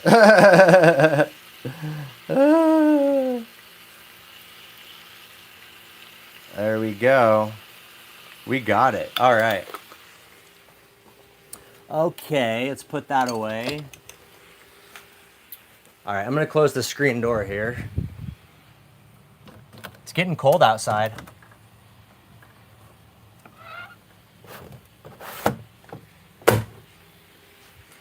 It's still warm in the box truck just from all the hot air I've been blowing. But when I went to close the door, it's cold outside. So it's going to be a nice, cool night. I like it cold at night for sleeping. It's not closed. I closed the screen door, but the main door is still open. So we're still getting airflow.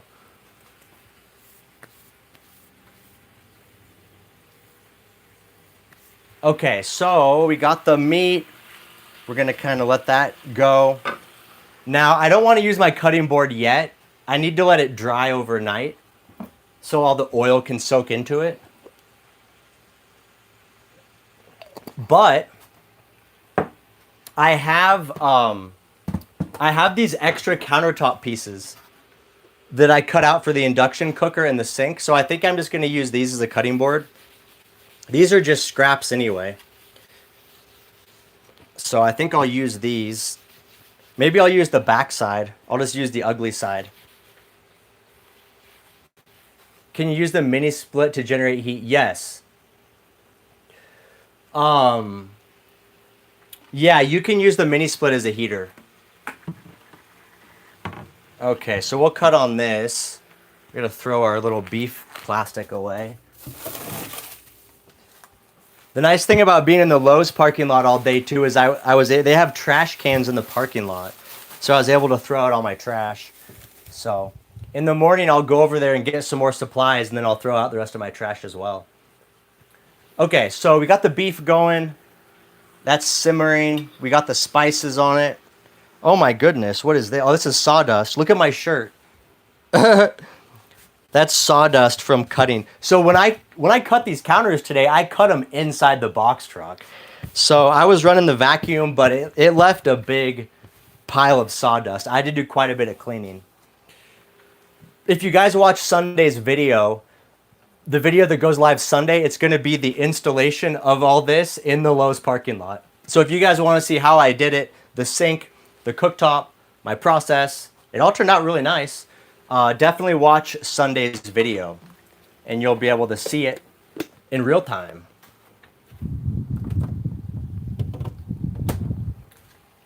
That's one thing about the live streams is you guys get to see what's going on before it actually hits my published videos, but all you see is the finished product. So you guys don't get to see like the actual process of what goes into the finished product. So give it a watch on Sunday, help a brother out. Like the video, help me get to 100K subscribers so I can get the plaque. I got to get the plaque so I can do the countertop. All right. Let's see. So now I'm going to do a cucumber salad. Normally I would wash my cucumber, but I don't have running water yet. And my sink isn't plumbed. I guess I could just pour a little water on it and like wipe it off. I guess I could try that. We're roughing it a little bit still.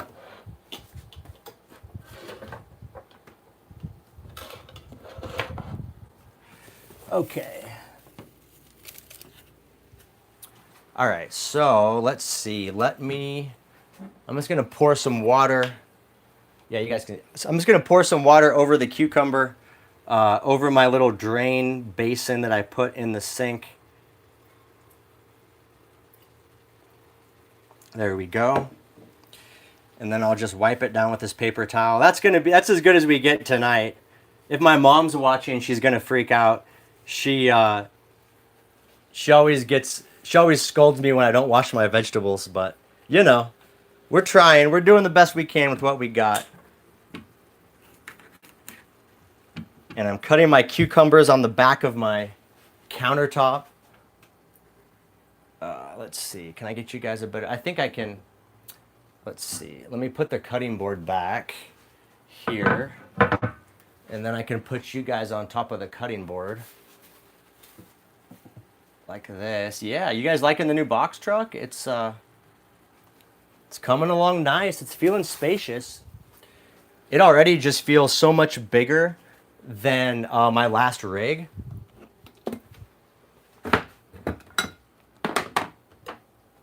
Feels like a big upgrade.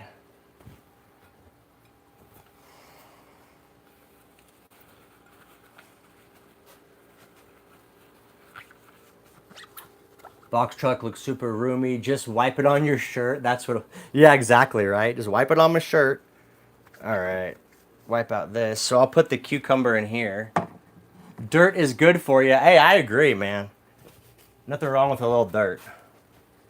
Spray bottles for water. Yeah, I do have a spray bottle with vinegar. I guess I could I guess I could have washed it off with my vinegar spray, but I think it's going to be fine.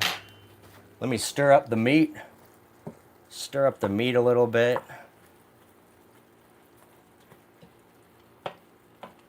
It's cooking up nicely on level 3. We'll see how much energy it uses out of that Blue Eddy power station.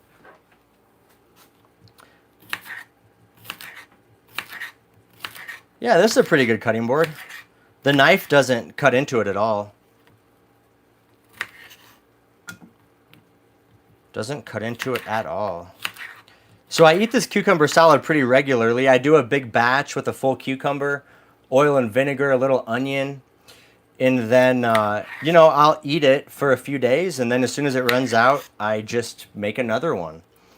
I'm kind of unique in the sense that I don't get tired of the same food. So like I eat eggs and beef for breakfast pretty much every day. Don't get tired of it. And then I eat this cucumber salad, you know, almost every day. Don't get tired of it. So grateful. Grateful for that. I know some people like a little more variety. There we go. We're getting there.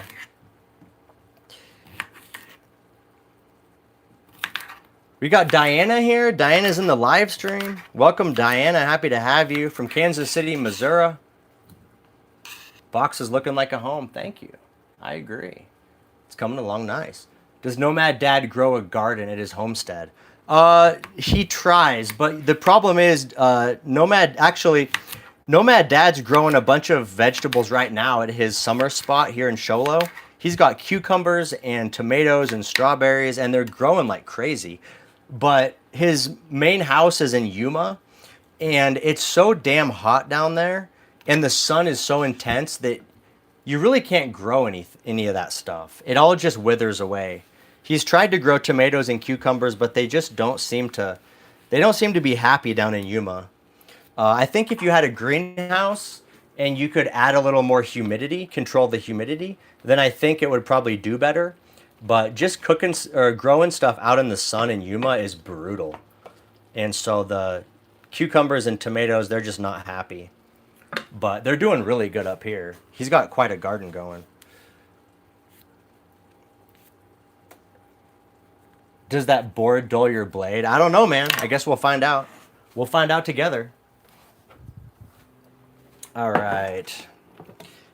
Then the stinky onion. The big stinky onion.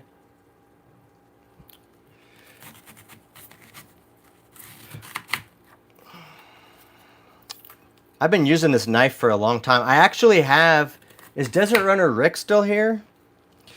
I have this other chopping knife.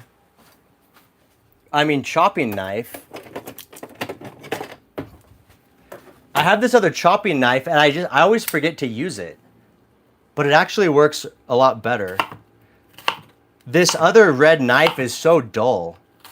It just doesn't cut. And then, when I was on a walk the other day, I found this knife. Check this thing out. That's like a big, big shank. I just found that. So anyway, I cleaned that up. Now I got two big badass knives for chopping and cutting and shanking. So we'll do this. Just throw some onion in here, and then we'll add a little oil and vinegar, salt and pepper. Call it a day. And this will have to marinate a little bit before it's really ready. There we go. There we go. Throw away the onion bits.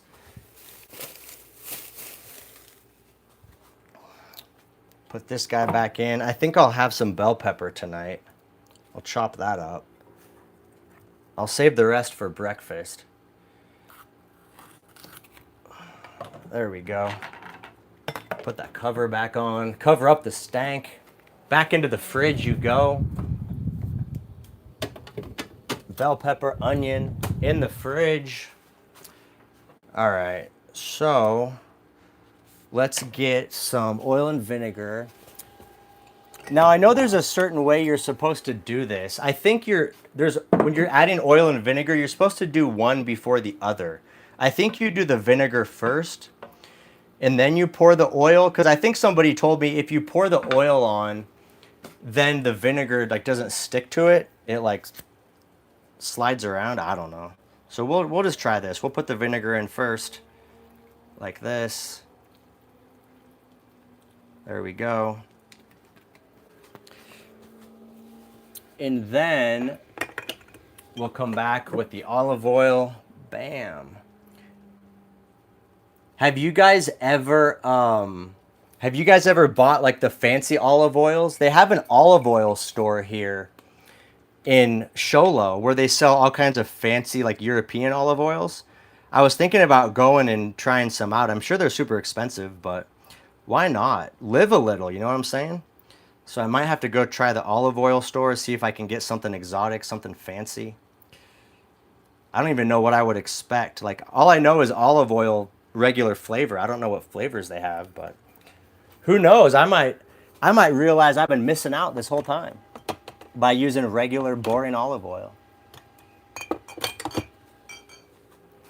All right, so we got that. Let's do some salt and pepper. We got the pepper grinder.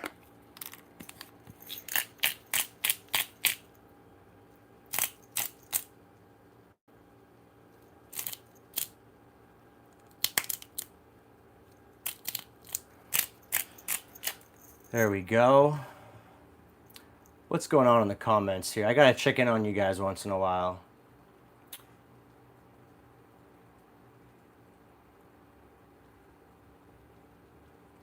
We have 2 Heavenly Oils and Vinegar stores in KC. That must be an olive oil chain. Nice.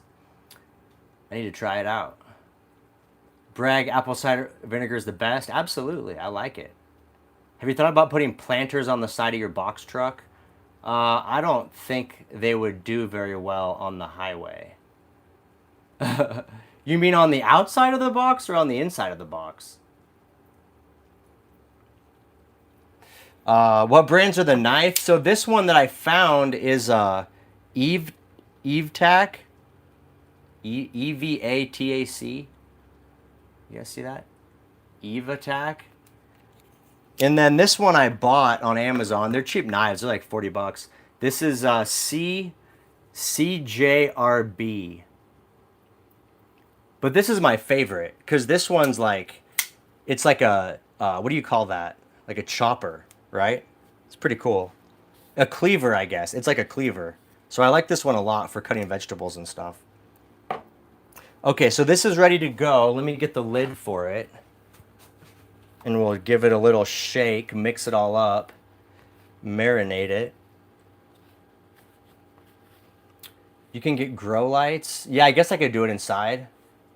I am going to have a lot of windows. Yeah, I mean, I could try to grow some stuff. I'm not opposed to it. I think it'd be cool to have a little... What would you grow, though?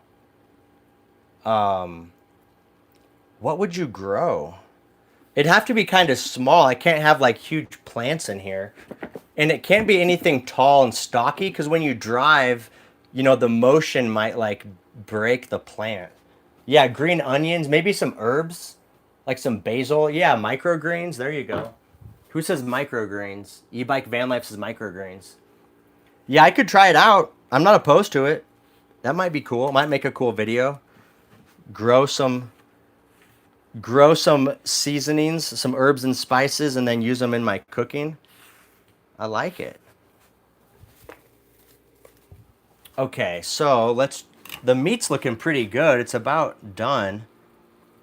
What I'll probably do is I'll start pulling out the cooked stuff. Let's see. So I got this Rubbermaid. I use my Rubbermaids for different things. So this one has some refried beans in it. I just opened these like yesterday. So I'm just going to put my beef in with the beans. You got to mix it up when you're living in a small space, you know what I'm saying? So we're going to pull out the beef that's already cooked. You can see some of it is like very well cooked while the other stuff is still a little bit pink. So we'll pull out this stuff. Man, I wonder if the animals are going to come up to my rig. They're gonna be smelling this beef. I might have some skunks or raccoons trying to get in.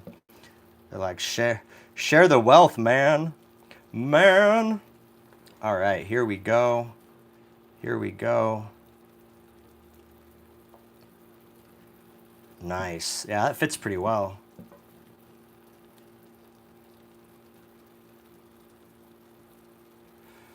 Okay. And then we'll leave just enough beef for dinner here. I'm not going to eat a lot. It's kind of late, but I'll have a good amount here. Good little protein boost as I go into the evening. Take this big chunk out. That's a little crazy. That's a little crazy. Okay, there we go. That looks pretty good. So we'll eat this tonight. So I got beef. I got cucumber salad. Oh, let me chop up these bell peppers now that the beef is pretty much cooked. And then we'll throw these in. Just a simple little meal. Give you guys a little close-up.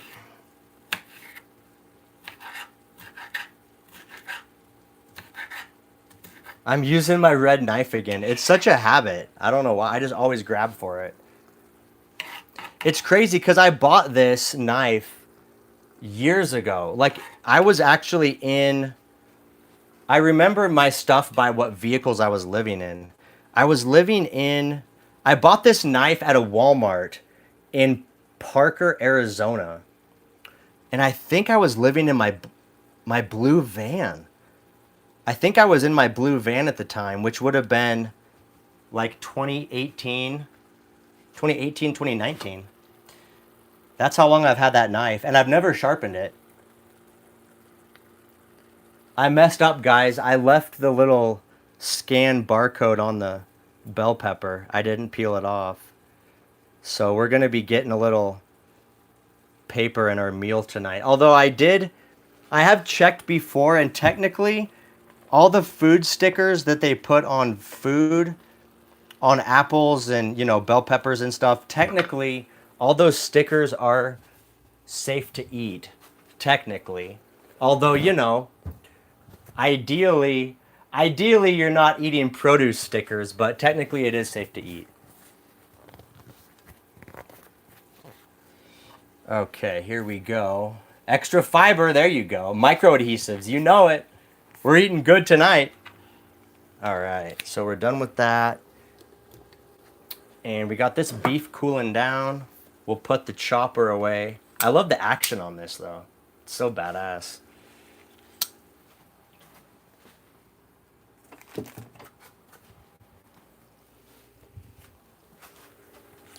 So we got it would be good to have like some rice or something with this, but I'm not feeling like making rice right now. I'm kind of being lazy. So we're just going to have beef and bell peppers, which is still pretty tasty.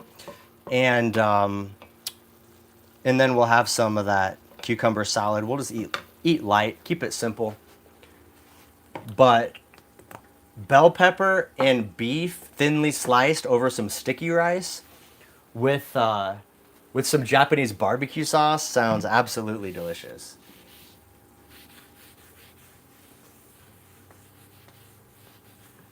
Yeah, someone said watch out for the appeal. I agree. I always buy organic produce, so all this stuff is organic. But still, yeah, the appeal stuff is no good. And I think I saw that they just approved a version of appeal for organic produce. So that sucks, because that means now when you buy your produce at any big box like Whole Foods, it's probably going to be coated in the organic appeal, which I'm not happy about it. But what can you do? You can't, when you don't control your own food, you can't really do much about it.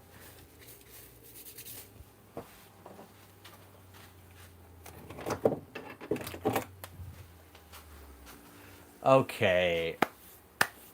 Walmart has appeal? Yeah, I'm sure they do. Oh, look at this. I have a Japanese barbecue sauce in the fridge already. What's the difference? This is green label. It says yuzu, and this one is red label. It says the original. So these are two different types. What's the expiration on this?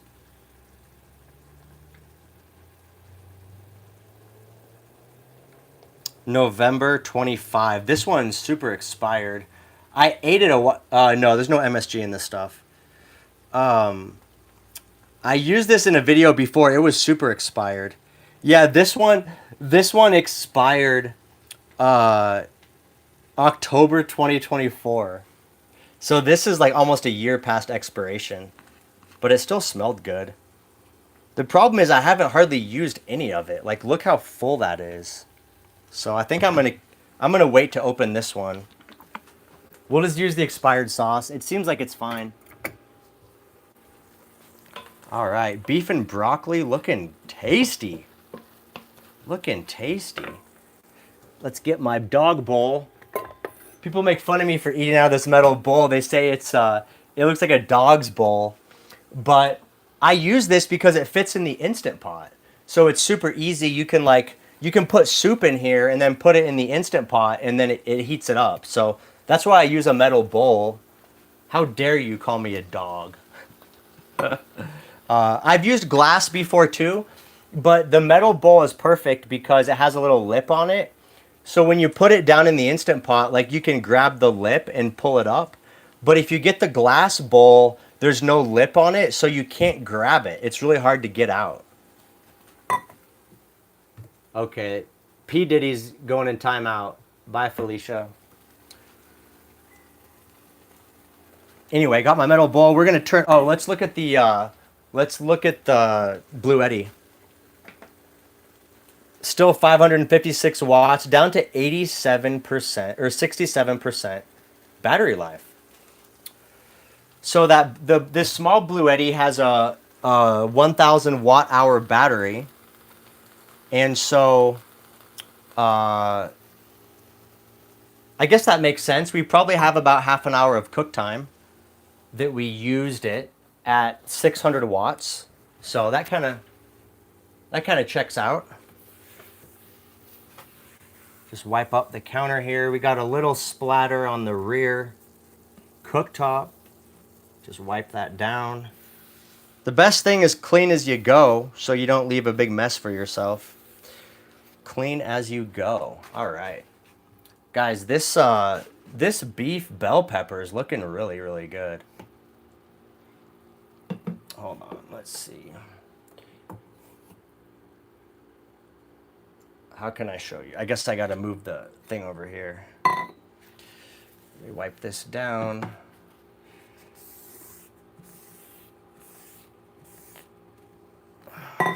There we go.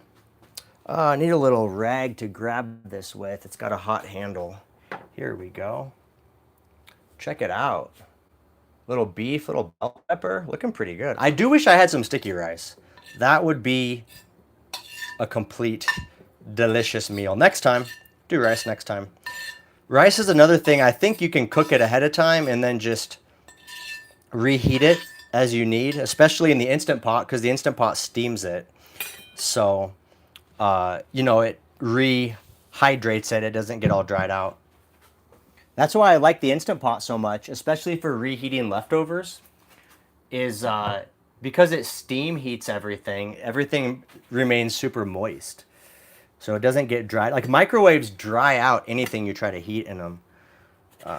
Also, I don't know. I have some personal opinions about microwaves. I don't use them.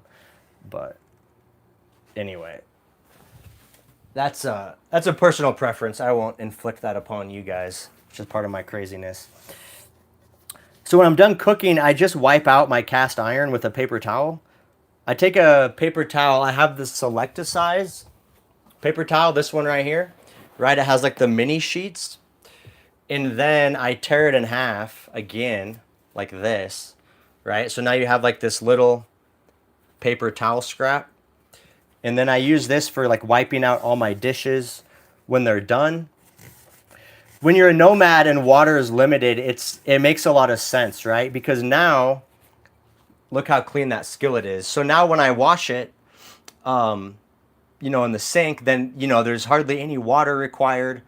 It's really easy to clean up. So anything you guys can do to, make it easy on yourself like that, it helps out.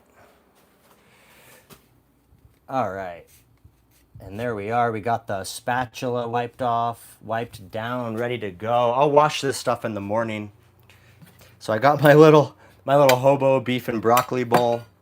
We already did the salt and pepper. We got some Japanese barbecue sauce.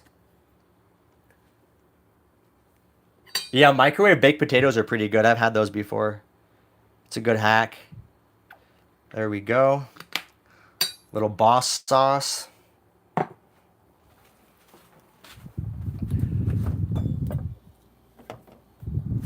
gonna turn the mini split off.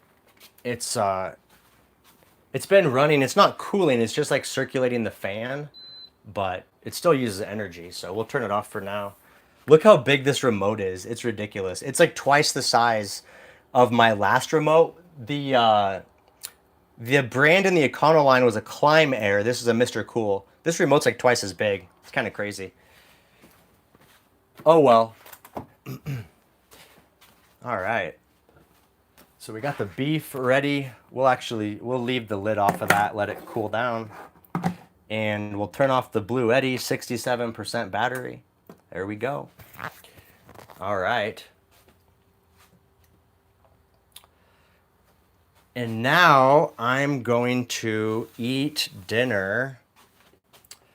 And don't lose that remote. Yeah. I mean, fortunately, the mini split, it also has a smartphone app. So I can control it from my iPhone. So, if I lost the remote, I'd still be okay. But definitely, would prefer not to. Oh man, what a day. What a long day we've had. We got a lot done though. So the only thing is, since I don't have my office chair, this is the only seating position I have in the box right now. So this is my computer editing station and my eating station. This is where everything goes down, and my sleeping station. So I definitely need to order a chair. A chair for my desk. Take my microphone off so I'm not like chomping in your guys' ears. Hopefully you can still hear me. You see my little shelves here? It was so nice to get organized. All my kitchen stuff, all my spices, my canned goods, seasonings. It's a much better layout. In the Econoline, I had everything in those big plastic tubs. So I constantly had to pull the tubs out and then like sort through them for things. I did have a few spices up above in a slider, but most of the stuff was like in storage. So this is way more accessible. I still need to put doors on it, but I put up this little wood trim just to hold everything back. So that way, when I'm driving, bumping down the road, everything stays put. And that buys me some time until I have to put doors on it. This beef is so good. Delicious.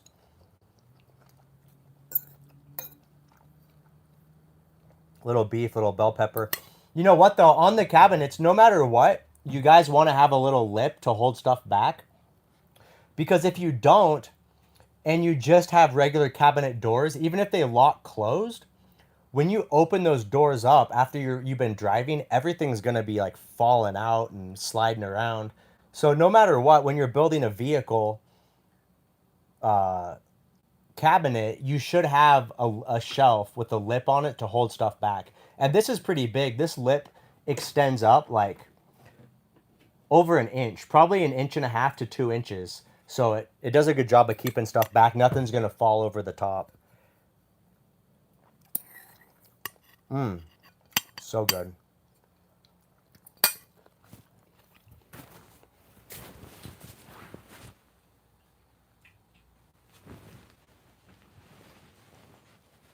All right, I gotta check in on you guys.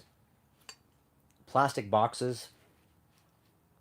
You should get an air fryer. Why should I? Tell me why I should get an air fryer. You guys have to tell. You guys have to sell me on stuff. You can't just tell me. You have to tell me why. I'll consider it.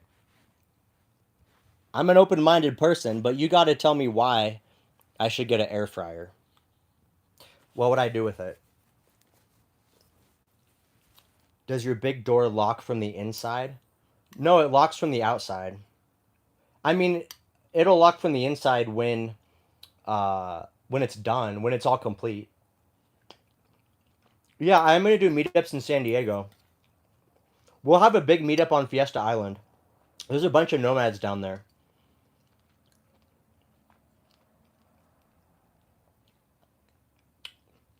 Cooking salmon in the air fryer. Okay, I like that. That sounds good. Salmon in the air fryer. Does it smell though? Is my whole box gonna smell like fish? That's the thing. That's the one reason I don't cook fish. It's so stinky.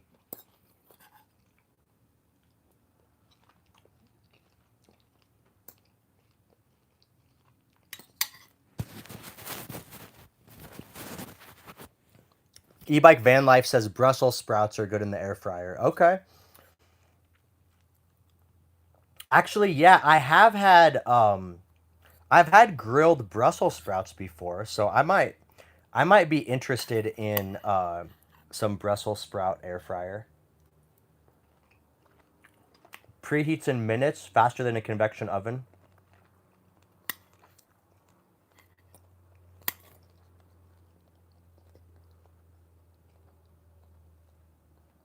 Veggies, chicken wings. I do love chicken wings.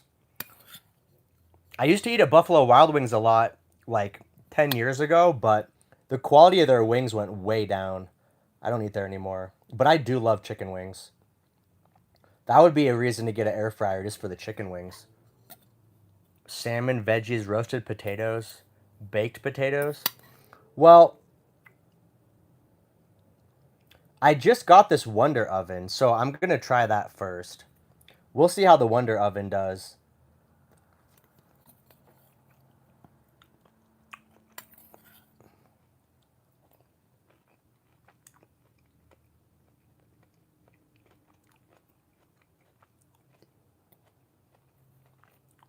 Man, a lot of you guys got air fryers. Just get a toaster oven, raw meat in the air fryer. Yeah, you guys are doing a good job. I appreciate it. I told you, you guys sell me on it. Don't just tell me I need one. Tell me why. It makes sense. It's logical. I appreciate it.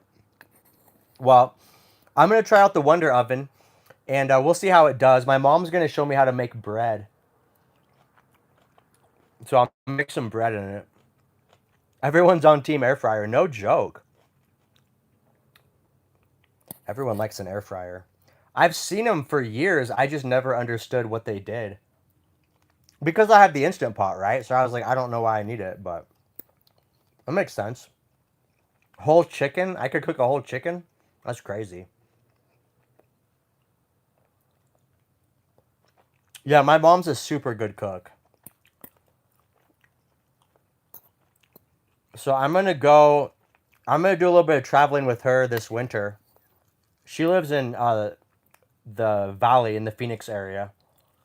So I'm gonna go pick her up. We'll do a little traveling. She's gonna teach me a bunch of cooking. So we'll have a bunch of cooking videos, all kinds of different stuff.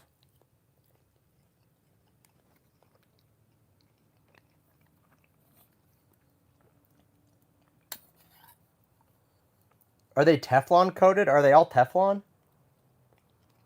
I don't like using Teflon.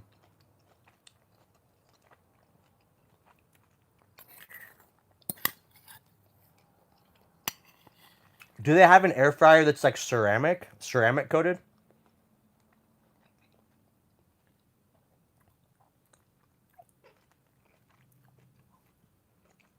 Oh, Breville has a stainless version. Yeah, I don't play with Teflon. That stuff's super bad for you. There's a whole documentary about how DuPont created Teflon and it's absolute poison.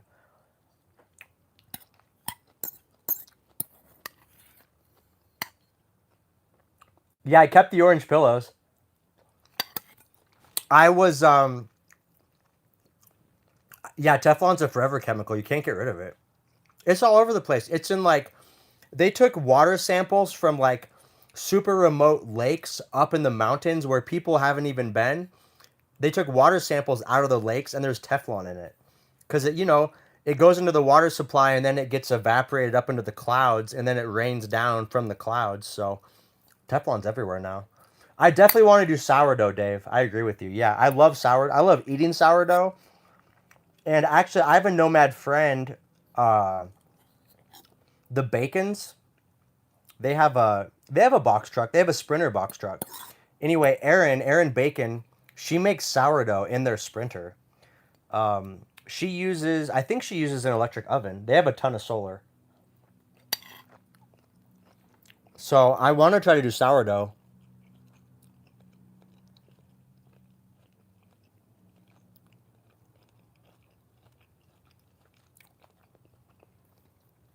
Yeah, I'll definitely do cooking videos with my mom. I'm not exaggerating when I say she's like phenomenal cook. It's crazy the stuff she makes. She's so good. And I took it for granted growing up. Like I just assumed moms were good cooks because my mom makes crazy good meals. And then I remember when I was young, I went over to a friend's house and their mom like slopped together some a pretty shady meal and I was like, "What is this drool?" Cuz I was so spoiled, eating at home. And anyway, she's a super good cook. Um so I'll do a bunch of videos with her and we'll make some stuff. We're going to travel southern Arizona.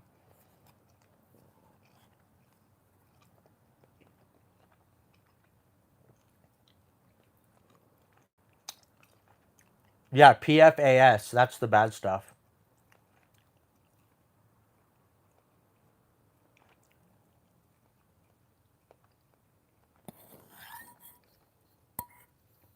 This beef is so good. I'm just like chewing it down. It's almost gone. Not too much though, just the right amount. You don't want to try to go to bed on a full stomach full of beef. Who's this? Eunice says I was spoiled as a kid too. Fresh meals every day, no frozen stuff. Yeah, we grew up on a farm. Um so we had our own garden. Like my mom used to make like jelly, like homemade jelly. She would can beans and like make pickles, grape juice, cherry jelly, strawberry. It was ridiculous. It was so good. I was so spoiled growing up. Like when we needed jelly, we would just go to the pantry, open it up, and there would just be racks of jelly that we made out of our garden.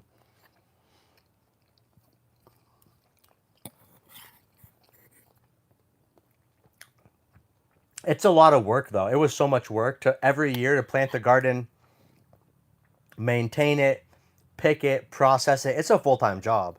So my mom was a stay-at-home, housewife, so she had time to do all that. And my dad helped. My dad helped with the planting and the pruning. Like you have to prune all the grape plants and prune the fruit trees. It was so much work. It was a lot of work. But man, it was tasty. Nomad Dad was someone asked what Nomad Dad did for a living. Nomad Dad was a commercial electrician. So he would go do like electrical work in like hospitals and grocery stores. We grew up in Oregon, so he did like the Nike campus and the Adidas campus. Like he would go and do all the lighting, wire up all the electronics and stuff. He did that his whole life. He retired from that. So I think that's where I got my interest in electrical. I love electrical work. It's fun.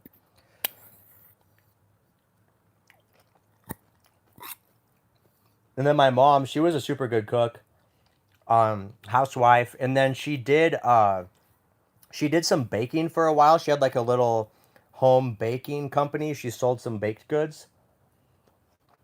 And then she also was a florist.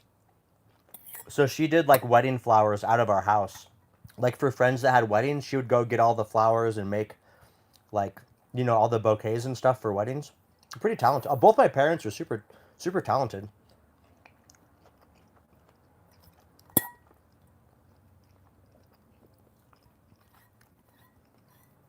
And you know what's funny? I got my start living in vehicles from my dad because I don't have any siblings. I'm an only child. When I was super young, my dad had a pickup, and the pickup had like a topper on it, like a regular pickup topper, but it had this furniture built into the back of it. It was a long bed pickup, so it was like 8 feet long and then like 7 feet wide. And then it had like this furniture that was like plywood, and then it had padding, like a little mattress on it. And so from a young age, when I was super young, we would take it like to the beach, like because we only lived 90 minutes from the beach in Oregon. And so we would, like, my dad would pack it up and we'd all drive down to the beach and we would just sleep in the back of his pickup on the street, parked right by the beach. And this was, back in the 90s when, I mean, nobody was really living in vehicles, right? So we were kind of, the odd ducks out that were like living, spending the weekend in the back of a pickup at the beach, instead of getting a motel. It was like camping. It was fun. And I had a dog. We'd take the dog in there. We'd all sleep in the back of it. It was fun. Good times growing up.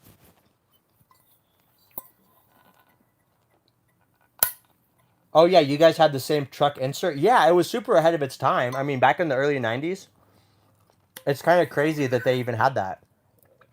And then we'd go camping, and it's like, dude, if you go camping and set up a tent and have to sleep in a tent on the ground, sleeping in the back of a pickup, 1,000 times better. So much easier, so much more comfortable, way more safe and secure. So yeah, we did tent camping when I was super young, but once my dad got that pickup, that was it. We just stayed in the pickup truck. It was way better. That's it. Clean Plate Club. That was so good. That sauce, that really made the difference. So tasty.